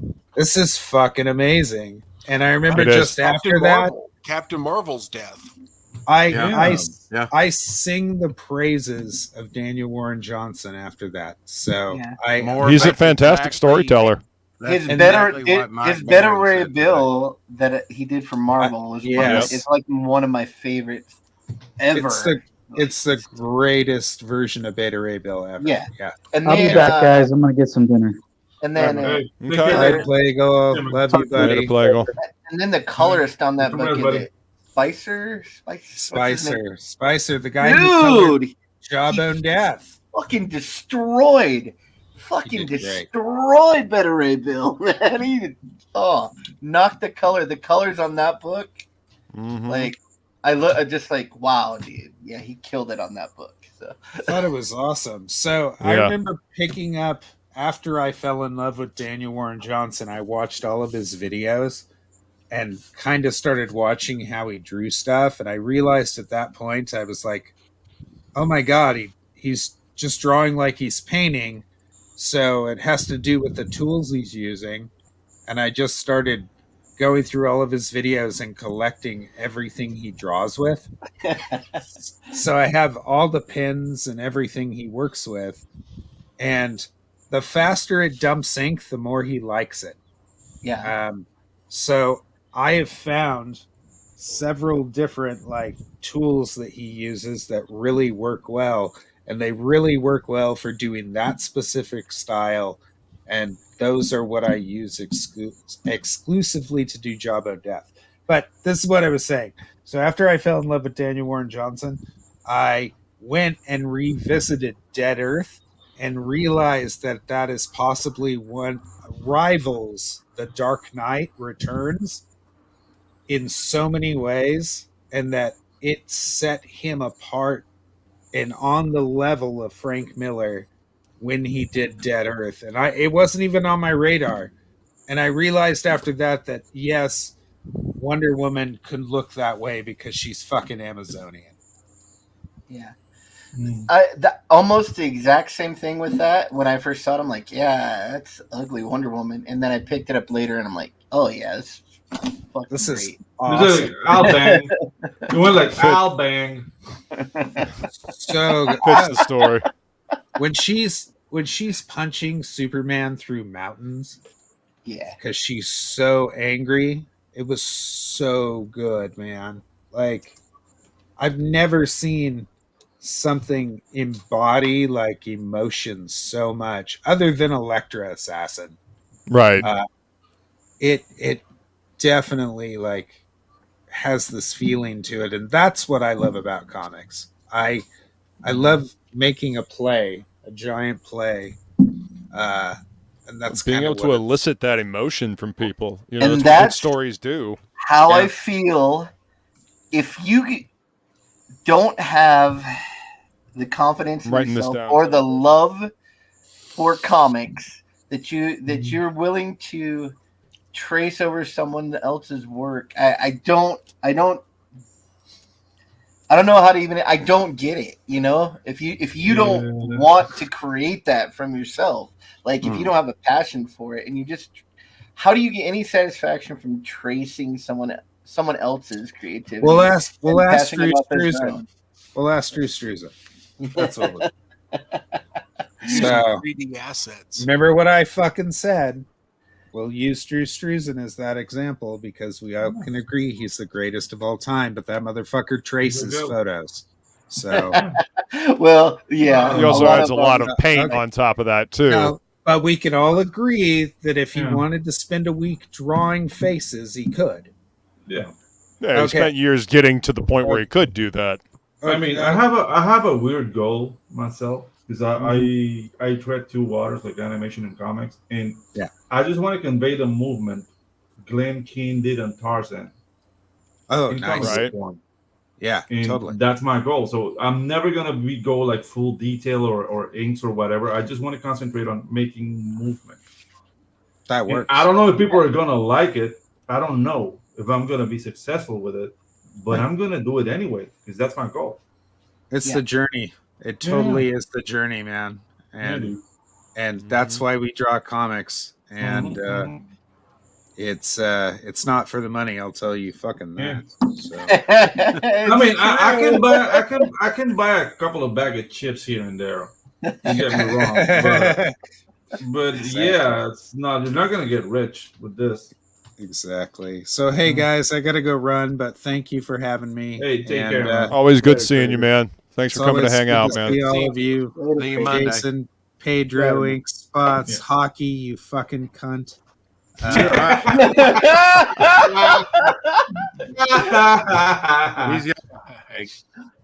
eye. I'll see you all next time. And Mercenary. See ya. All right, later. Yeah. See, I like deep dives into comics, man. That was absolutely. That doesn't deserve to be called a cunt. Definitely should check out Murder Falcon J-Bot. Yeah, Murder Falcon. It's a term of endearment. His Better Ray Bill run is good. His Wonder Woman, like even his Transformer. I hate Transformers, but I picked up every issue he drew. So how can you hate?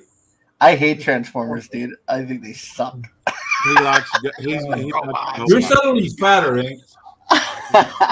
Dude, I did watch GoBots instead of Transformers. That explains a lot about you. There you go. Actually, Ink spots. There it is.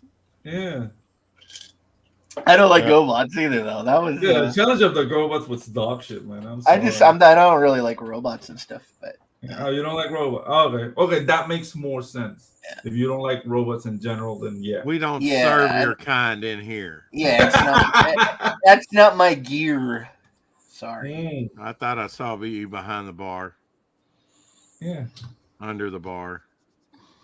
Being So thrown what heats up your ink then, if not robots? Like, what's your thing? There it is. I like superhero comics. I like sword and sorcery. I like sci-fi comics, horror comics. Yes, friend. Just about any. I like comics about dresses and interracial porn. Yeah. Like if you show me a comic about a dress, I'm gonna buy that shit. Yeah, exactly. You're gonna wear the dress while reading the comic. I will say the whole premise of Transformers is kind of dumb because it did kind of start as toys. Yeah, like they tried to make didn't it have so a premise. they come from a planet where they can turn into cars that are from America. Yeah. Well, it's because the computer scanned what was around them. If they had crash land around dinosaurs, they would have scanned dinosaurs. Yeah, dude. Okay. Yep. So my dad went to Japan in '77 because he used to sell elevators. He came back from his trip to Japan with Megatron, Optimus Prime, and a yellow dragon that turned into 5 robots. And those toys were called robots. Yeah. No, it wasn't Voltron. They never made that robot never made it into an animated show, and they were called robots. That's what it said in the box. So an American went to Japan, grabbed all those, and he invented all the Cybertron bullshit. All that he invented that in America. But those robots didn't have a story. It was all made by you guys. This is correct. Yeah. So same thing happened with Robotech. Yeah, Robotech was 3 shows. Yep. Merged into one. And that's why Jetfire from Transformers is actually a Macross figure. I still have my Jetfire. Voltron was cool, and that's a robot thing, but that's about the only robot thing I really like. Voltron? Yeah, I liked Voltron. I like the song from Voltron. Like, it was really the only anime or Japanese, whatever kind of thing I liked too. So. That was my introduction to anime, I believe. I didn't realize it was anime at the time. I just thought it was a cool cartoon with a big giant fucking robot. Lions. They call it Japanimation. Yeah. Dude, that's all American too. Like, dude, my introduction to anime was like the giant mecha era. So it was all like Messenger Z, Grandizer Steel Jig. Voltron came way after. Like me, I was Ninja Turtles, dude. That was like the biggest thing. Like when the one toy or franchise that grabbed me was Ninja Turtles. Ninja Turtles, but that's a good way to start. Yeah. You know, because I don't know, man. There was one called Diapolon, which was like 3 football players that got robots that looked like football players, and they did this with the helmet to activate the robot and then combine into one big robot. That was freaking dope, but few people have seen that. You know, and that's the thing. That one. Yeah, like from 76 to 85, Japan was coming up with robot anime like one before the other, and there was a lot of shit, but there's some really good gems there. And yeah, I love robots. Fuck you, Ink. Well, that explains why you're doing a book called Waifus and Kaijus. Listen, waifus and kaijus might change my mind. You never know. I'm flexible. There you go. Yeah. Not the size of you. Malleable and flexible are 2 different things. Yeah. Completely different. Buoyant thing. and flexible are not the same thing. Buoyant. And can be used as a floatability device. Yep. Shelby says the Transformers were Tomy toys on loan. All of them were named and origins written by Marvel assistant editors for the figures and secured them getting the comics in-house. Yep. Shelby, get in here. Tranzor Z, Lion Force, Voltron, and Macross, most PETA animated series were the bomb. Yeah, dude, that was all Harmony Gold. I think was the. Yep, the Harmony LSD. Gold is did the yeah. Some They were person, I'm huge. too old for sex and for bots, so probably not. Sex bots might break your hip. Yeah. Sex just means I have to work after I got off Yeah, work. exactly. Oh, Like, Jesus Christ. Dude, have you seen?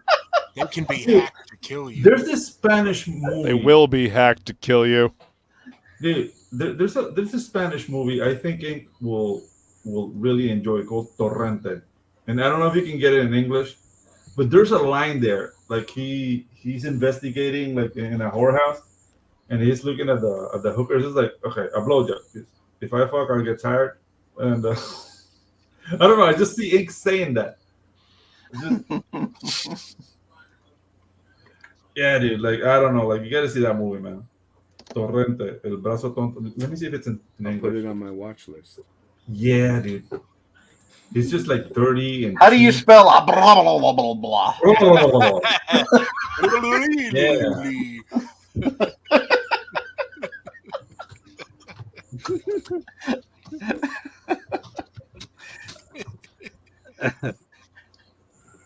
Come for the drawings, stay for the racism. Yeah, exactly. There you go. A bapa boopy, a bapa boopy. Babu. Don't get me started on all those Asians. Oh yeah. Oh no. Speak Yeah. Italian. Here we go. We're on Luke's channel. Yep. There goes the channel. Yeah. Listen, Yeah. they're all Kicking everybody. spots. It's all It says Mexican. kicking All spots. Mexican. It's just All right, you're they allowed make for a that. different kind of burrito is all. Yeah, it's We this call it a movie. spring roll. Your last name is Palazzo. You're Torrente. allowed. Look at that guy. Looks like they used your picture, huh? Yeah, dude. And is it like the grease stains on the shirt? It's like a brown meat. Yeah, dude. I love it. It's great. Dude, this Four more movie's people are freaking here now for funny. some reason. Yeah, yeah, they are. I can relate to that guy. Yeah, dude, this movie's freaking funny, man. And he hates immigrants. And he's a big fan of Franco, which is like the Spanish Hitler. Like, dude, it's just laughs all over the place. You know, he kind of looks like a camel toe inspector. Mm-hmm. Kind of. Yeah. Jesus. Hello, Mike. I don't. Is that an inside That looks joke? like Mike. That looks like Mike Hunt, camel toe inspector. Oh, Oh my God. And dude, like, hey. There you I go. don't It's, give a shit. I get the He's guy. been saying that joke for months. He finally That's gets his a next IP. boomfish. uh-huh. Gonna be a character in Metal Mayhem Rock Boy. No, that's going to be in my separate book. That's only for Spots and I should grown get up. our own show, and we'd last like a week. yeah. People would find us and shoot us. I actually had a good YouTube channel for a while till the same guy that attacked Dan Plagle started a thing against me and got it canceled. So Mm. that's how I know that guy. Whoa. We Okay. had a big old thing. You need to You write a have a comic. big old You're too thing. funny not to. We did write a comic. It's called Frog G. Froggy. It's printed. It's shipping to us right now from one of them Asian places. Oh, you did it in China. You printed in China? China, Japan, Mongolia, whatever. It's all the Vietnam. Is it the same song? Is the same? Okay, don't say it. Don't Disavow. Disavow. Yeah, Disavow. Back Froggy, all ages. Yeah, Black Frog G. All ages. It's all- Comic is all ages. The creators are obviously. all Mexican. The whole world is Mexican. Mexican. It's all just different flavors of At least Mexican. where I live. Yeah. I'm Some a person half- clarifies an adult only comic. Oh, I am. I'm gonna do an underground comic eventually. Hmm. I have like 2 or 3 characters already made up with backstories and everything. Dude, you were doing like a Metal Kid concept. Are you Yeah, I doing still that got. at some point? Yeah, we're gonna do that. We got to finish Frog G first. Get it. Oh, cool. We got 3 issues of Frog G to do. So Oh, That's what people want right now. That's what the people want. that's the That's what people we're giving want. them. Gotta give Dan- the people what they want. Dude, Dan Plagle's cover that he did for our book looks so Yeah, freaking good, dude. Like printed, it looks freaking amazing. It's Yeah, awesome. but Dan is a freaking beast, man. He is. He needs more confidence. Yeah. No, you know what? No, he doesn't need more confidence because then he'll kick us out of a job. If he had Oh, more confidence, imagine how big the boobs in his books would get. Yeah, dude, Like, exactly. Even bigger. There'll be not enough space for so many boobs. What? 2 panels would just be one nipple. Nipple, That's yeah. how big. Gigantic. Aureoles. And then you would zoom in on that nipple, and there'd be a panel in the nipple. Like the nipple's so large that there's a story happening inside the nipple. Yeah. Yeah. Dan Plagle's whole comic would take place on a nipple. Nipple Take story place hour. on a nipple. Uh-huh. Nipple story hour. Yeah. Like Whoville for Yeah, grown-ups. exactly. Hooterville. Hooterville. Yeah. We are horrible people, man. Nippity doo dah. Nippity. Nippity doo dah. Oh my. What a wonderful. What would his Grinch character be, though? Like His what? His Grinch character. Boobs are always good. I agree. Yeah, his Grinch. Yeah, it That's would why I have to be enjoy like drawing them. like Big crab, confidence, like a bigger crab or boobs. something. I would be like A cup. An A cup. Yeah. She's Is the it only. The Grinch in his story is the only character that has Small a titties. flat Yeah. chest. He did do Cindy Lou Who in a Mosquito good bite. fan art piece. Oh, did he? Yeah. It's a very adult oriented. Oh no. Cindy Lou grown up. Oh no. Yeah, Cindy just, Lou it's a fan art Who. piece, and the Grinch is very happy to see Cindy Lou. You know what I mean? Very, very, very. Something else grew 3 sizes that day. Yeah, that's Yeah. 3. That's an understatement. Ugh. Disgusting. That's our friend Plago. You need to submit a Frog G panel to the Spectrum, the best in contemporary fantastic art. And that's more for like concept art and stuff. What? Submitting nothing. Spectrum. I'm not So- on the spectrum. You kind of are. But we love you anyway. Well, but Mm. What? Huh? What? Jesus, is this about to turn into Who's on First? it is. It's already happened. It's too late. Yeah. Yeah. Oh, Mike Mignolo's in it. Yeah, but he does like big art pieces. Oh, I didn't know they took Spectrum takes comic art stuff too. I didn't know that. Yeah, They were all concept art. Hey, I'm gonna do. Looks like a something I got on the side was. Looks like I'm gonna do a bunch of painted comic book covers for a whole series. I can't say what it is yet, but I did get someone contacted me about that, so it's gonna be cool. That's cool, man. 'Cause I haven't done any painted stuff in a while since we started Frog G, so be not really detailed stuff anyway. So yeah, it's gonna be fun.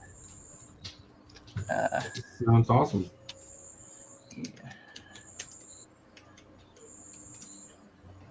Pedro Shelby is asking if you want to animate some text over a short minute video of his right now. Right now? Yeah, sure. Right now. Right now. Right this very minute. Yeah. We're doing a show, Shelby. Should that be part of it? In the middle of the show. Come on. Couldn't hurt. Gosh. Yeah, and it's a text over a short minute video. Right now? Yeah, this is very, very obscure. But I'll do it.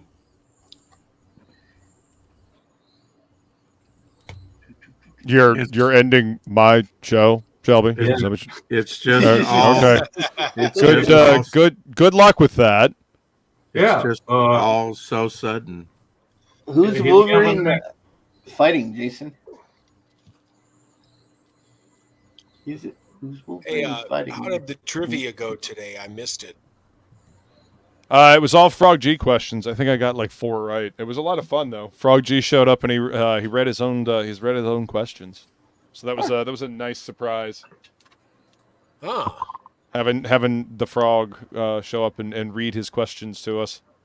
It was cool. Yeah, it was a good That's a show. nice It was a good twist. show, man. Yeah, I saw some of it. Yeah. On Twix. The Twitter. The X. Twitter.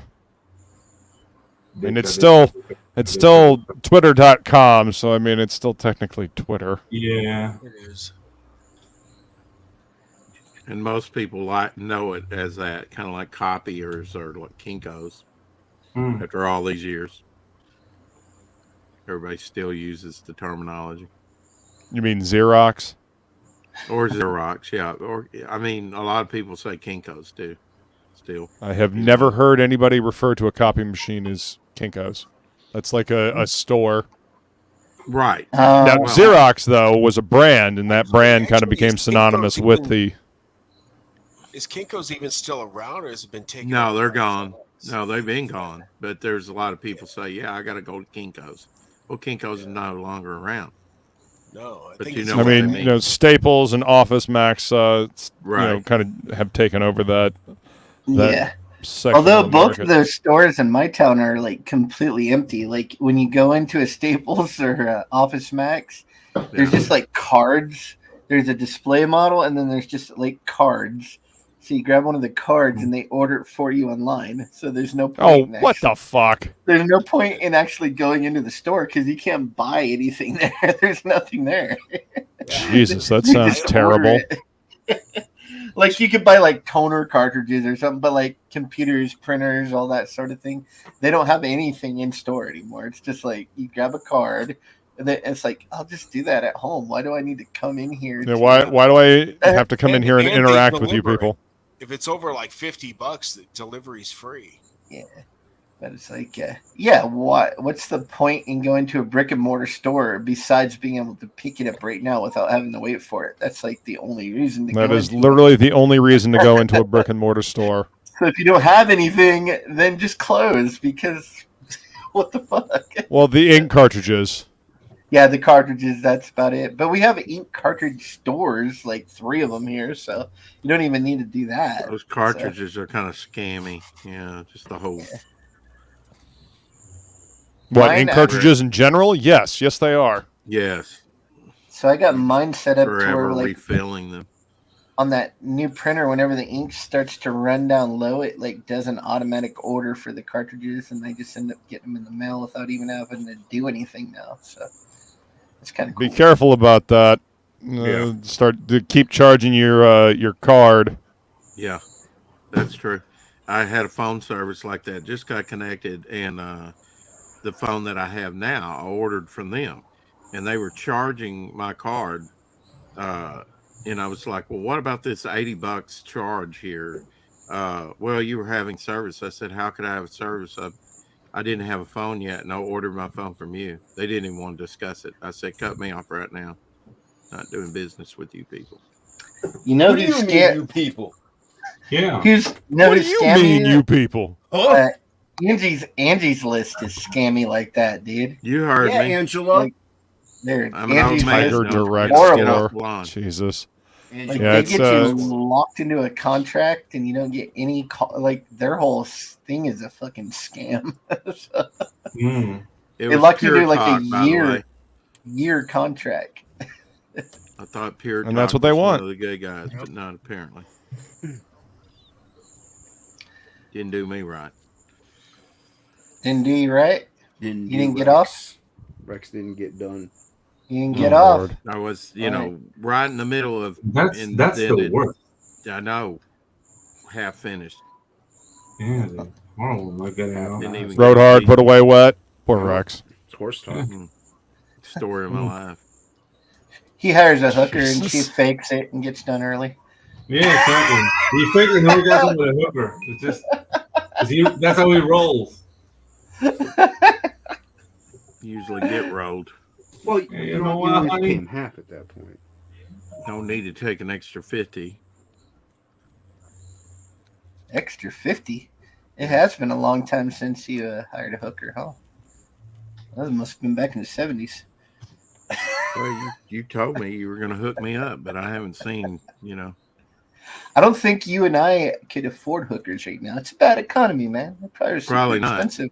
Yeah. Who knows? Buy I don't know. numbers. Any of you hookers in the chat, let us know what the going rate is. Yeah. Let us know if you have maybe a coupon deal. Or They don't go by hookers anymore. They It's take like coupons. Oh, what are they now? What's the politically correct? sex workers. Ah, they're sex workers now. Yeah, family plan. absolutely. Yeah. Combo with Burger King. You get like Cross the hooker line. and a Whopper. Sorry, folks. He can't help but be offensive time to time. Like a hooker and a Big Mac. That's how I feel about OnlyFans. They're just lazy hookers. They don't want to do the work. Exactly. That's true. Well, they also don't want to touch the people that are buying the content. So, I mean, yeah. Well, I blame that on the pussification of the male species. Don't pay for porn; it's free all over. What the hell are you guys doing, you morons? Right. I still Just go to church. If you're gonna pay for it, at least get to touch it. Come on. Yeah, exactly. No. Touch it. or here's a novel idea, go out and learn how to meet women. Yeah. There's also that. I mean, So my nephew just turned like 25, and he just now has 20 his bucks. fir- 20 he just bucks. na- Jesus Christ. No, my nephew's 25, and he's just now has his first girlfriend. Like 25.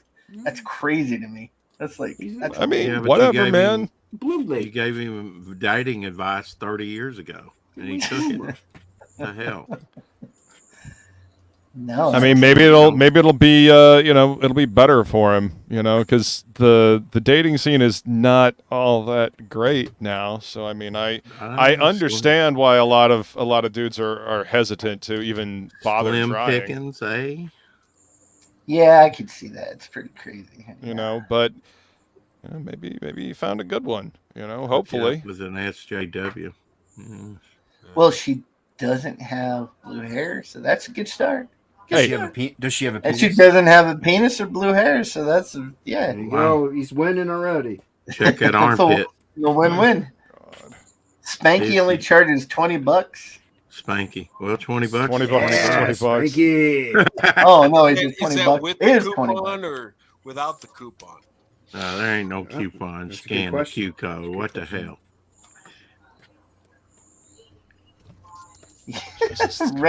Rex only hires hookers that take coupons. Line up, folks. Oh Jesus. Fucking, no, Rex has a He says, If you want to know the going rate, ask your mothers. Not mine. I don't know if I can funny. afford that price. That's We funny. went from talking about brick and mortar stores to prostitutes. Brick and mortar whores. Topics come at you fast on this show. Gotta Just gotta like be an paying LCS, attention. we want to touch it, okay? We're about brick and mortar whores. Order. Where's Jimmy when you need him? No digital. I don't know. Where is no Jimmy? Digital whore in here.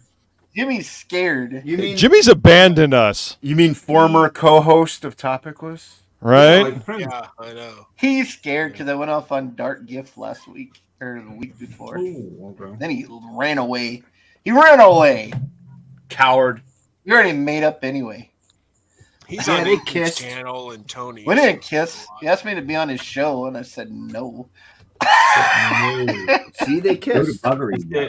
You said knee. I said no. Not after what happened to Jason. I ain't going on there. That's some bullshit. That was some Mickey Mouse bullshit. I must have missed that one. Yeah. I'm kind of losing track of all the. What's up, Shelby? Hey, you can end it now. You can end the stream. No, I'm going to end it in 15 minutes when I dude. plan to. Hey, I didn't get to watch all of that art auction stream with you guys on it, you and Luke. How did that go overall? It was good, man.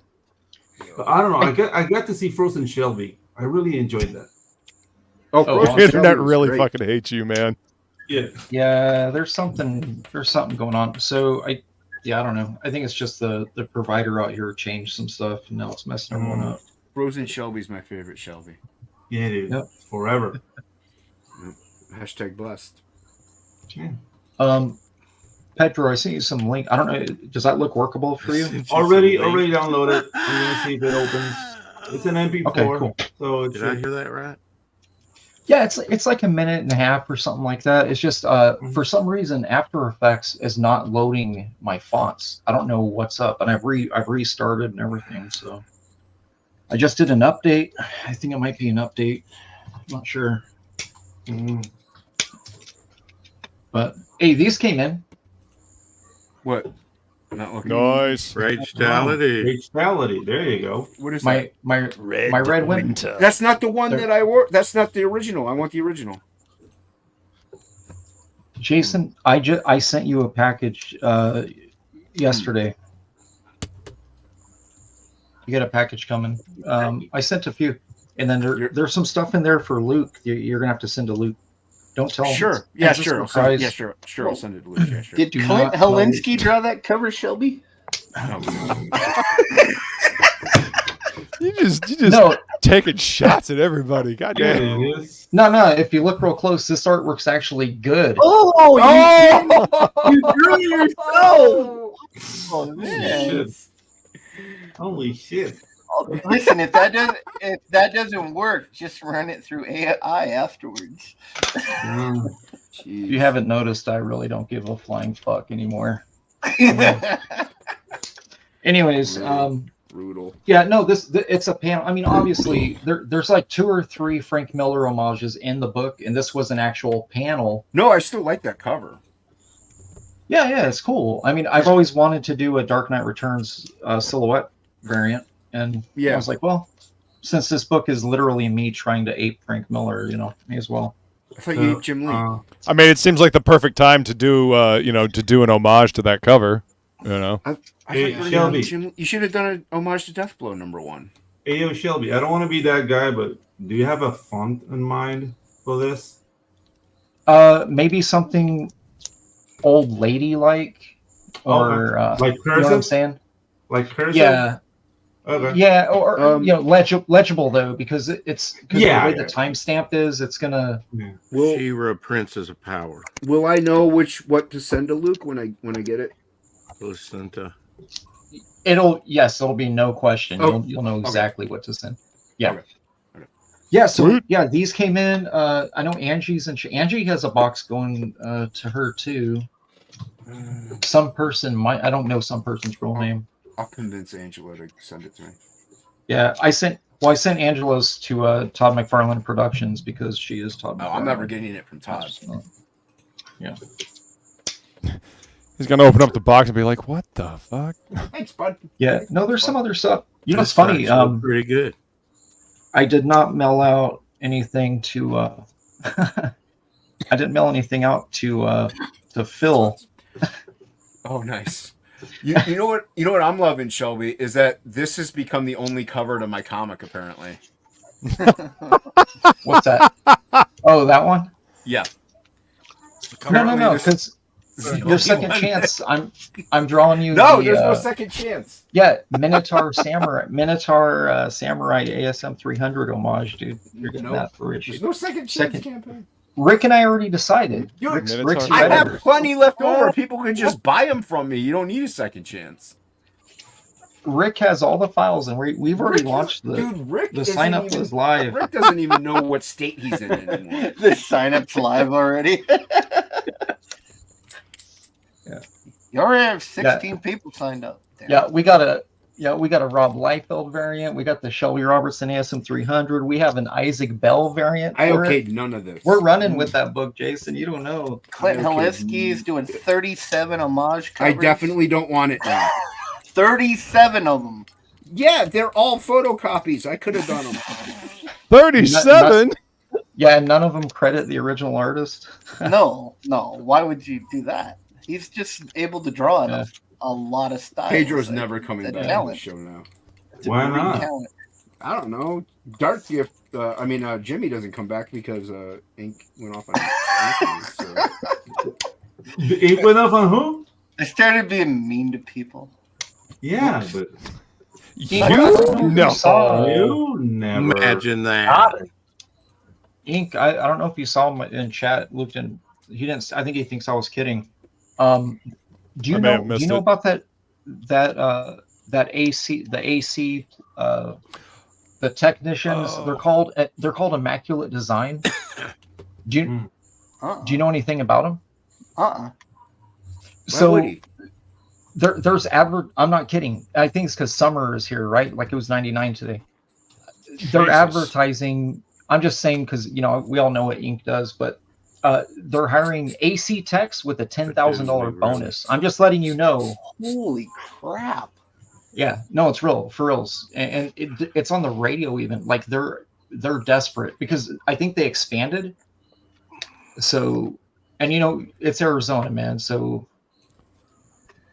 it's hot as fucking balls out there. Dude, well, I noticed I was like trying to, because I got like a bunch of big jobs coming up, so I was trying to hire a new guy. Dude, everybody that's interviewed, like they don't know anything, and they want about anything. They don't know nothing, dude. But they want a shit ton of money to start. It's like, yeah. They want paying you that, dude. No way. They want like, Rick Saylor pay, and they have no. They want like $40 an hour. It's like I'm paying you $40 an hour. You to dig a fucking hole, retard. Oh, sorry. I mean Waterhead. Yeah. Okay. So. Jeez, dude. Yeah, Waterhead. Jeez. With any luck, YouTube's not paying attention this late into the show. With any luck, we won't get demands for refunds for fraud. Jeez, oh man. So no, it's Arizona. You have to have a Waterhead here, or you will. Pedro is not that guy. Pedro, I got a question for you. Sure. Are there any websites online that you've ever used for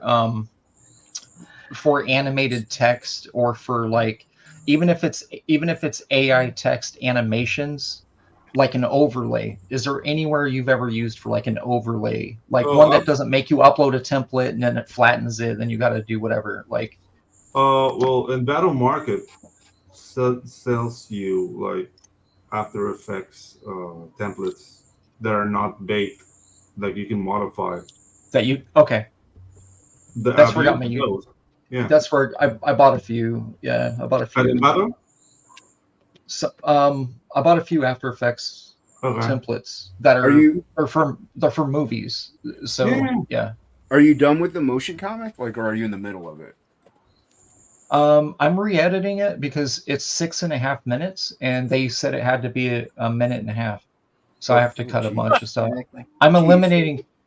It's a silent comic now, Jason. I'm eliminating all the text. It's all gone. There's no way. Yeah. There's no way. Using Comic Sans, guys. Stop it. Some person says the opinions of the panel are jokes. They aren't their opinions. No, I mean everything I say. No, he means everything. Every single word. He absolutely means it. Yes. What the disclaimer should be is that Inkspots' opinions don't necessarily reflect any of the rest of us. I know, that's right. Me alone. I am the only guilty one. Back for G. You guys got me thinking about. I was editing a video, that's why I didn't jump in earlier. But you're thinking about like old cartoons. Do you know an awesome cartoon that no one ever talks about? And I brought it up on here, and you forgot already. Do you guys remember Jace and the Wheeled Warriors? Does anyone remember this cartoon? Yeah. Yes. Go back and watch it now, dude. It holds up. It's so good. Just go back and watch it again. Jason the what? Jason the Wheeled Warriors. Yeah, Wheeled Warriors. JACE. It's Jace and the Wheeled Warriors. And basically it's like Mad Max if the cars were like part organic, like some weird Jace alien. and the Wheeled Warriors. Oh, like Yeah. Biomech or something. Yeah, they did Yeah. toys of that series that were pretty Yeah, popular I had for a two of little them. while. I had the one that it used to do a slingshot thing with like the ball on a rope. So it was green. It was like it kind of looked like that. What's that dinosaur with the spiked ball at the end of the tail? It looked like that, but it was hard. Ankylosaurus. Yeah, and then I had the other one too. Was do you guys remember? It walked like a dog. It was automated. It was white with blue legs. And You can watch them for free on YouTube, Shelby. Yeah. All the episodes. Yeah, I'm just bringing it up because it's awesome. I'm gonna save it right now. Oliver remembers it. Yeah. Shelby, All have that you seen- free have on you seen YouTube. Saber Rider? Favorite what? Saber Rider and the Star Sheriffs. Saber It's- Rider. Yeah, it's kind of from that time too, and it's an American animation. It's not manga. You know, the only ones I really remember around that time. Brave that Star. looked. No. Bionic 6. The I Bionic remember is this awesome. Yeah. cartoon. I have seen Yep. it, Shelby. One of the villains was Madam O. I remember the figures were kind of weak, but the cartoon was awesome, but the toys sucked. That's all I remember. Like, yeah, those were cool. And then It was awesome. You guys remember Inhumanoids? Yeah, Oh, yeah. cool. No text Dude, free fun. They had that a toy cartoon line. that cartoon is dark. Yeah, it It's is. dark. Like Very dark. that was. You can not watch all for the kids, episodes on man. YouTube as well. Yeah, no, Oh, if you wow. go watch it, Cool. it's hella evil. It's like, dude, I was watching this on Saturdays. That's why Right? kids were being babysat by the TV. Parents weren't even watching this stuff, dude. Mhm. Yeah, that cartoon is hella I mean, dark. the theme song. Inhumanoids, Inhumanoids, the evil that lies within. You need Yeah. to sing that. Copyright. You just did. Copyright strike. How did I forget this cartoon? I remember watching this. That's crazy. Yeah, go watch Wasn't it. around Watch, very long. watch. Yeah, so I got a bunch of bootleg box sets. So like Inhumanoids, Sectars. Oh, yeah, Insectars. Yeah, yeah. Hey, another forgotten gem. Visionaries. Visionaries was Yeah. The awesome. guy on the Visionary. gold light. Yeah. Yeah. Visionaries. Visionaries, I think, did a holographic shield. Yeah. I think They had The Centurions, yeah, man. holograms. Oh, dude, Yeah. the Centurions was a great show. I have one of the action figures upstairs. Is Yep. it the green guy? We all had the green guy because he It was was clearance like for the like guy, the Dark Knight. He's like a Dark Knight with Oh, a shield. I don't know. Yeah, they had like an aerospace guy. It was like had jet parts that you bolted on, and then there was the underwater dude, and then there was the land dude. So around the time that I kind of like got out of toys and started playing more sports and stuff, there was a cartoon that was pretty dope. It was like they were like animals in tech. It was like animal heads, but they had tech, and their chests would like, I think you had to hold them in the sun to see which faction they belonged to, but they would have like white armor or blue armor, and they were tiny. The figures were small, but they had kind of like the Visionaries kind of like a 3D hologram thing. I'm pretty sure you had to hold them in the sun though, and then it would expose like if they're, because remember Transformers did that for a bit with they had the little black sticker. You had to rub it to see if it was a Decepticon or not. Oh, Yeah. Oh yeah, I remember that. Like a color change type thing, huh? All right, take it easy, Hockey. Have a good one, man. Oh, Later, Hockey. Thanks for hanging out with us, dude. See you in the pit. Back Hockey Marky was here. Hey, Shelby, you did this. Curiosities and oddities and Look, pretty Brett. dress. Shelby, your frame rate is 30. There's an emporium in that book second. with a You want to dress. keep it that way? Battle Beasts. Shelby, Pedro wanted to know about your frame I rate. heard of Battle Yeah. Beast. I think I know what. Yeah. What is it? You kept your frame rate at 30 frames per second. You want to keep it that way, like NTC, or should I bring it up to 24? You could drop it if you want it. It's So tomorrow's my last day, and I don't want to Uh-huh. have to worry about anything else in there. I just finished my Okay. zombie game. My zombie hockey's done.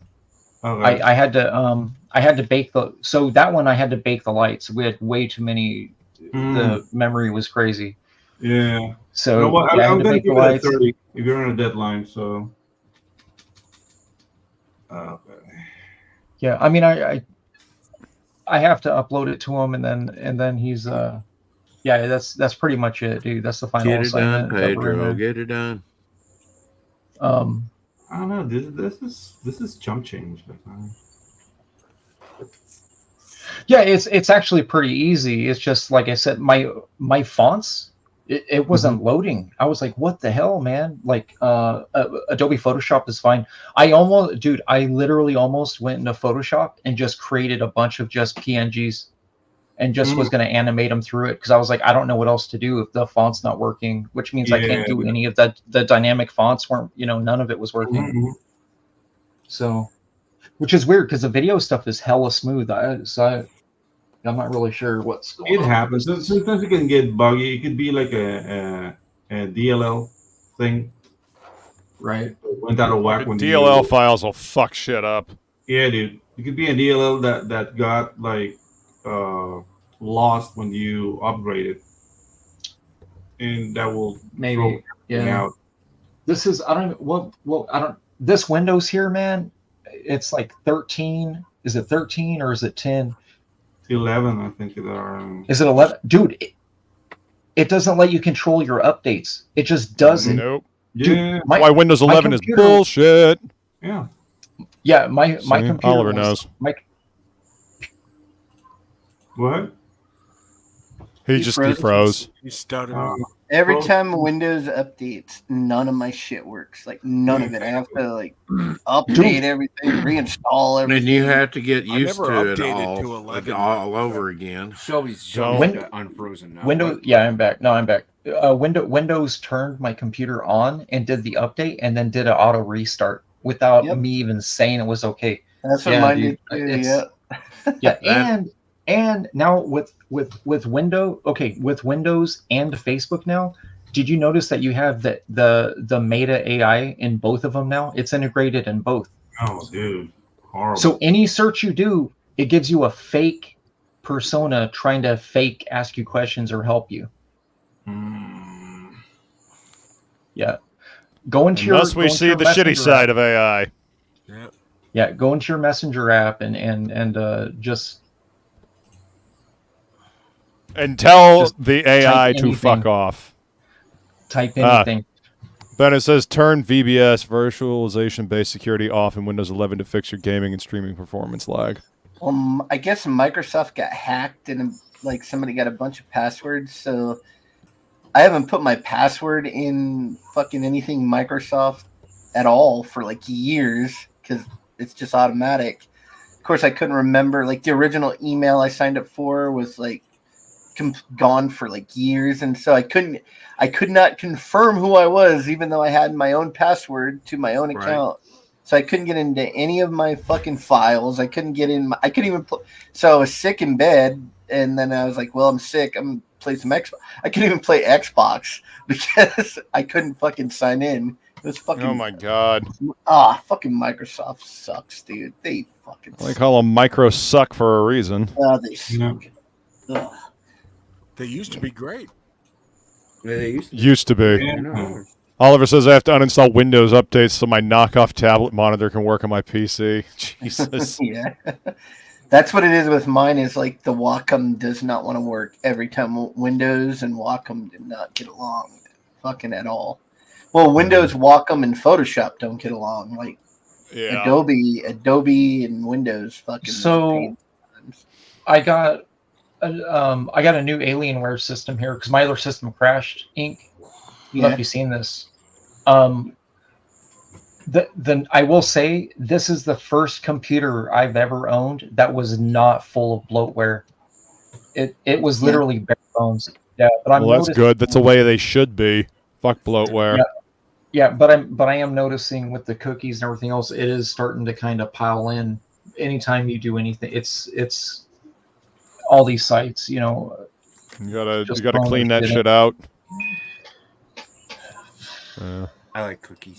Then it says as soon as AI anything showed up in Windows 11, everyone I know turned it off all of it and all the toolbars we don't want. I still got a bazillion boxes of cookies from Shelby's daughter. Send them to me, dude. I'll eat them.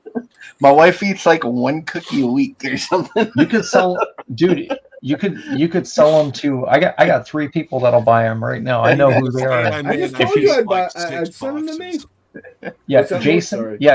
Yeah. Jason wants them. Lord Ravener wants them, and I'm sure Angie Curry probably wants them too. Because I think Angie bought some. I think Angie bought some cookies. No, my wife's eating them. She just eats them. So, like, it's been a couple of months since we bought them. Oh, They're still good. They're still good. Sumo bought like a case or like 19 or some weird amount. Yeah, Sumo out in Hawaii. Yeah, Cookies. Yeah, I was just looking in the cupboard the other day. I'm like, oh yeah, fucking Shelby. You got a shit ton of these. Damn.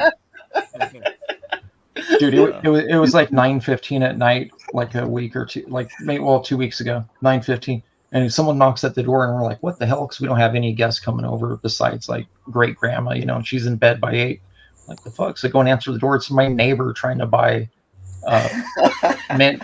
It's like scratching his neck. Hey, you got any more of them cookies? Yeah. I gotta get some thin mints now, man.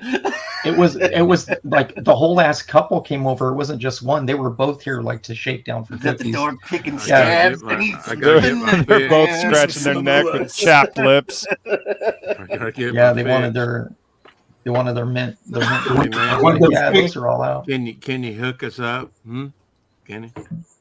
Their nostrils were getting real big and trying to smell like we were lying. You got any of them cookies hanging around? I know you got them somewhere. Jesus, man. Where's your stash, man? Where's your stash? Yeah. All right, well, been going for about 2.5 hours here. Let's make the rounds. And Shelby, where can you be found, sir? Well, here, this is Hold up for your your papers. this. I don't have my paper right here. That's for your page. What? No. Links below. Let me see. I might have my. And there's also the link that's in your name right there. You know, you can find them on the YouTubes. Go to AmericanDiscord.com and buy some Snow Ragetality Blood and Red books. Yeah, I got 4 copies left, and then there's 1 copy left on there of the black and white one, and then just 1. But don't buy it, Jason, because you got one. You said they were sold out. They were. Somebody dropped the class. Somebody dropped the class. Don't ask me what these stains are. What are those Someone stains? dropped the class. Don't ask. Yeah, you said don't ask. What's up, Paulus Arts? They smell like steak. Some person's got you covered there. He's blind. Thank you, some person. Some person's always. Forgive him. Do you like he's my art? blind. No. Very nice. Love the puddles. Nope. More. Where can you be found, sir? You can find me on Twitter, Morb357. Thank you guys for having me on. Please back the Mercenary Guild at themercenaryguild.com to get on the email sign-up list. See all the dead. Doesn't cost you anything. And tomorrow night I'll be on Shattermare Comics channel at 5:30 Pacific Coast time. So you can check us out there. Hopefully, I haven't heard back from Brian, but yeah, we should be doing a show tomorrow night. Nice. Thanks again, everybody. Thanks for coming, man. And what you got here, ink spots? So our books, just a little video. They're all printed up. This is the printers showing these, not me. Yeah, these are the printer. Yeah, look at that spot gloss. Wow. Yeah. Looks good. So yeah, all the different covers. We got our little code for the shops, so they can go in there. Yep. You get the barcode. Cool. Yeah. Oh hell yeah, dude. Yeah. So yeah, everything's printed up. So Man, looks good. RG, they are printed and they should be at the shipping yard right now, getting ready to head this way on a boat. So however long that takes. So. And if you love Ragetality, he makes a guest appearance on the cover of Plagueles. Yeah, he's on Plagueles cover as a head on a stake. There's Rainey's cover. So yeah, they're printed and they're on their way. So That's awesome, man. Nice. Pedro, where can you be found, sir? Oh, you can find me at the X Anguilla, and I'm reading a poem right now. I'm reading a porn right now? Poem. Poem. Why are you reading porn? I'm reading a porn right now. Yeah, because I know a woman read porn. Braille. Yeah, women read porn. That's how they consume that. Look, this was my Pedro. Look at this. This was my my storyboards. He actually made us do storyboards for it before we did it. Okay. Look. Oh. Okay. That's the actual storyboards to it. Yeah. Oh, that could help me. But you should have put those in AI. Would have been a lot easier. Yeah. That's 10 minutes of Copic markers and a Sharpie, Jason. That's too long. There you go. Bare minimum. It's about 8.5 minutes too long. That's how I do it. Sign up for Pedro's waifus and kaijus. Yeah, do it. Yes. And I got my T-Bear books. But yeah, man. Shipping from Panama is gonna be difficult. Somebody asked me like for a signed copy of this. Yeah, I have mine. High octane. Yeah, but not signed by me though. Like, hey, can you sign it? It's like it can't be signed by you if I write your name on it. Yeah, exactly. Yeah, forgery. That's how that works. Just like Clint Holinsky. Anyway. Oh, damn. And you have to say it with me in full screen. Yes. Yes, I do. Rex, where can you be found? I am out of focus. You can find me on Instagram, on YouTube, on Facebook under Rex Christian. Daily on YouTube, 4 o'clock shadow. We had Mike Barron on today. We'll have Roland Man. That's cool. Roland Man, yeah. M-A-N-N. Yeah. Silverline Comics tomorrow. We were supposed to have Kelsey Shannon on, but anyway. Did a little vlog tonight. Nice. Nice. Did a little Geo tonight. There you go. There you go. Rex, my esteemed co-host. Oh, yeah, look on at that. Find My Comic. Do it. Your camera is not cooperating. It's a little out of focus. Hold it closer. Yes. There you go. Right Belt there. buckle. Wolvie balls. 50 years of Wolverine by Jason Bascom. No, hold the art up. Hold the art up. Thank you, some person. Mucho Oh my apreciato. God. It's your fastball special, man. What? It's one of the best. I did it in I've- an hour and a half? How long were we live? It's a sketch. It's awesome. I like it. It's nice. Now I can see it. It's in focus now. It'll be on Jason's channel next week. But Jimmy won't be. The speed draw. We're talking about the No. Topicless. Yep. Oh, topic. It looks good, man. All right, so this is what Nice, look at that. I was able to get done while I was hosting tonight. This is a commission on a Hardly Hero sketch cover. This is the one that'll be going to CCG to get graded once I'm done with it. Love the title. That's Shattermare Comics. That's it's the publisher that Morb and I are doing Mercenary Guild through. Yeah. Speaking of Mercenary Guild, go ahead and hit that link and sign up for it so you can get the exclusive Nicole the Elven Sorceress trading card. That is the cover art for the book there. We're excited about this. I can't wait to get this into your hands. We've put a lot of hard work into it, and I think you're going to enjoy it. We've got a fun story for you. So, anyway, it'll be on Jason's channel next week. But please, subscribe to my better half, and join us for the happy hour hangout at 5 p.m. so that you can have a little drink, a little trivia, a little fun, and then go join the bros on Brofessionals, and then come here to hang out. Then go watch Shelby on American Discord. Indeed. I got these. Right. I'll be putting cards in holders. Yep. He's gonna be streaming Tuesdays at 9:16 p.m. I got 100 trading cards coming, and I also ordered I ordered new sketch cards because those other cards are out. I ordered comics, cards, pins, whiteout pins. You sounds like you're spending a lot of money, Shelby. I'm rich. Oh, that's right. You have that Rich extreme, biatch! You have that extreme. Yeah. Chat, you're amazing. Panel, thank you for being here. We'll see you guys next time. Peace. Had a great fucking job. Thank you very much. Get fucked up. Have a good time. Cheers. We're the all singing, all dancing crap of the world. When your music sucks and you're an asshole.